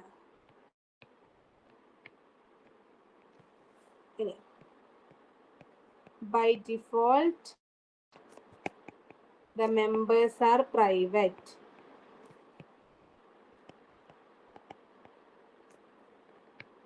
By default the members are public. ഇത്രയും എഴുതിയാൽ മതി, ഒരു ക്വസ്റ്റ്യനും എക്സ്പെക്ട് ചെയ്യാം. ഇത്രയും കാര്യങ്ങളാണ് ഈ ഒരു ചാപ്റ്റർ നമ്മൾ മെയിൻ ആയിട്ട് ഫോക്കസ് ചെയ്യേണ്ടത്. ഇത്രയും കാര്യങ്ങൾ നല്ല വൃത്തി പഠിക്കുക. ഇതിൽ ഉറപ്പായിട്ടും ഒന്നുമില്ലെങ്കിൽ data abstraction versus data encapsulation എന്നുള്ളൊരു ക്വസ്റ്റ്യൻ, അല്ലെങ്കിൽ ഒരു polymorphism, run time versus compile time, അത് ഉറപ്പായിട്ടും ഉണ്ടാവും. അത് അത്രയും ഉറപ്പാണ്. നമ്മൾ പറയുന്ന ആ ക്വസ്റ്റ്യൻസ് മാത്രമേ സ്റ്റേറ്റ് സിലബസിൽ ചോദിക്കുള്ളൂ. അതുകൊണ്ടാണ് ഇത്രയും സ്ട്രെസ് ചെയ്ത് പറയുന്നത്. സ്ട്രെസ് ചെയ്ത് പറയേണ്ട കാര്യങ്ങൾ ഞാൻ സ്ട്രെസ് ചെയ്ത് പറഞ്ഞിട്ടുണ്ട്. Polymorphism, inheritance, types of inheritance and types of polymorphism. Polymorphism are mainly classified into 2 types: runtime polymorphism and compile time polymorphism. Compile time polymorphisms are divided into 2: method overloading, overriding. Runtime polymorphismത്തിലാണ് virtual function or method overriding വരുന്നത്. അതേപോലെ തന്നെ ഇൻഹെറിറ്റൻസിൽ ഏതാണ് parent class, ഏതാണ് base class, അല്ലെങ്കിൽ ഏതാണ് super class, ഏതാണ് സബ് ക്ലാസ്, എങ്ങനെയാണ് അത് ഓരോന്നും സിംഗിൾ മൾട്ടി ലെവൽ ഇൻഹെറിറ്റൻസിൽ എങ്ങനെയാണ്, സിംഗിൾ ലെവൽ ഇൻഹെറിറ്റൻസിൽ എങ്ങനെയാണ്, ഹൈറാർക്കിക്കൽ ഇൻഹെറിറ്റൻസിൽ എങ്ങനെയാണ്, മൾട്ടിപ്പിൾ ഇൻഹെറിറ്റൻസിൽ എങ്ങനെയാണ് അതിന്റെ സിന്റാക്സ് വരുന്നത് വിത്ത് എക്സാമ്പിൾ. ഇത്രയും കാര്യങ്ങൾ വളരെ ഭംഗിയായിട്ട് പഠിച്ചിട്ടുണ്ടാവണം. മനസ്സിലായോടാ? മനസ്സിലായോ ജവാദ and Avantika? Class versus structure ഞാൻ തരാൻ കാരണം സ്ട്രക്ചറിൻ്റെത് വേറെ തരാത്തത് കൊണ്ടാണ്. സ്ട്രക്ചർ ഇന്നലത്തെ എഴുതിയത് സ്ട്രക്ചറും പോയിന്ററും ആയിരുന്നു. ഇന്നത്തത് ക്ലാസും സ്ട്രക്ചറും ക്വസ്റ്റ്യൻ ചോദിക്കാം, ഉറപ്പായിട്ടും കാണാം. ഇത്രയും ഞാൻ പറഞ്ഞിട്ടുള്ള പോർഷൻസ് ഉറപ്പായിട്ടും 1, 2, 3 ക്വസ്റ്റ്യൻസ് ഉണ്ടാവും. കാരണം ഈ ഒരു ടോപ്പിക്കിന്റെ വെയിറ്റേജ് എന്ന് പറയുന്നത് 3 to 5 വരെയുള്ള മാർക്കാണ്. 3 മുതൽ 5 വരെയുള്ള മാർക്കിന് എന്ത് ക്വസ്റ്റ്യൻ ഇവിടുന്ന് ചോദിക്കാം. ഓക്കെ, എന്ന് വെച്ച് 3 മാർക്കിന് മാത്രമേ ഉണ്ടാവുള്ളൂ അല്ലെങ്കിൽ 5 മാർക്ക് വരെ ഉണ്ടാവും എന്നില്ല. പക്ഷെ 5 മാർക്ക് വരെ കിട്ടാനുള്ള ഒരു സ്കോപ്പ് ഉണ്ട്. പക്ഷെ 5 മാർക്ക് കിട്ടണമെങ്കിൽ ഇത്രയും പോർഷൻസ് നന്നായിട്ട് കവർ ചെയ്താൽ നമുക്ക് 5 മാർക്കിനുള്ള വകുപ്പുണ്ട്. ഓക്കെ അല്ലേ? ഓക്കെ അല്ലേ? ക്വസ്റ്റ്യൻസ് ഞാൻ പറഞ്ഞിട്ടുണ്ട്, സ്ട്രെസ് ചെയ്ത് പഠിക്കേണ്ട പോർഷൻസ് ഞാൻ കറക്റ്റ് ആയിട്ട് പറഞ്ഞു.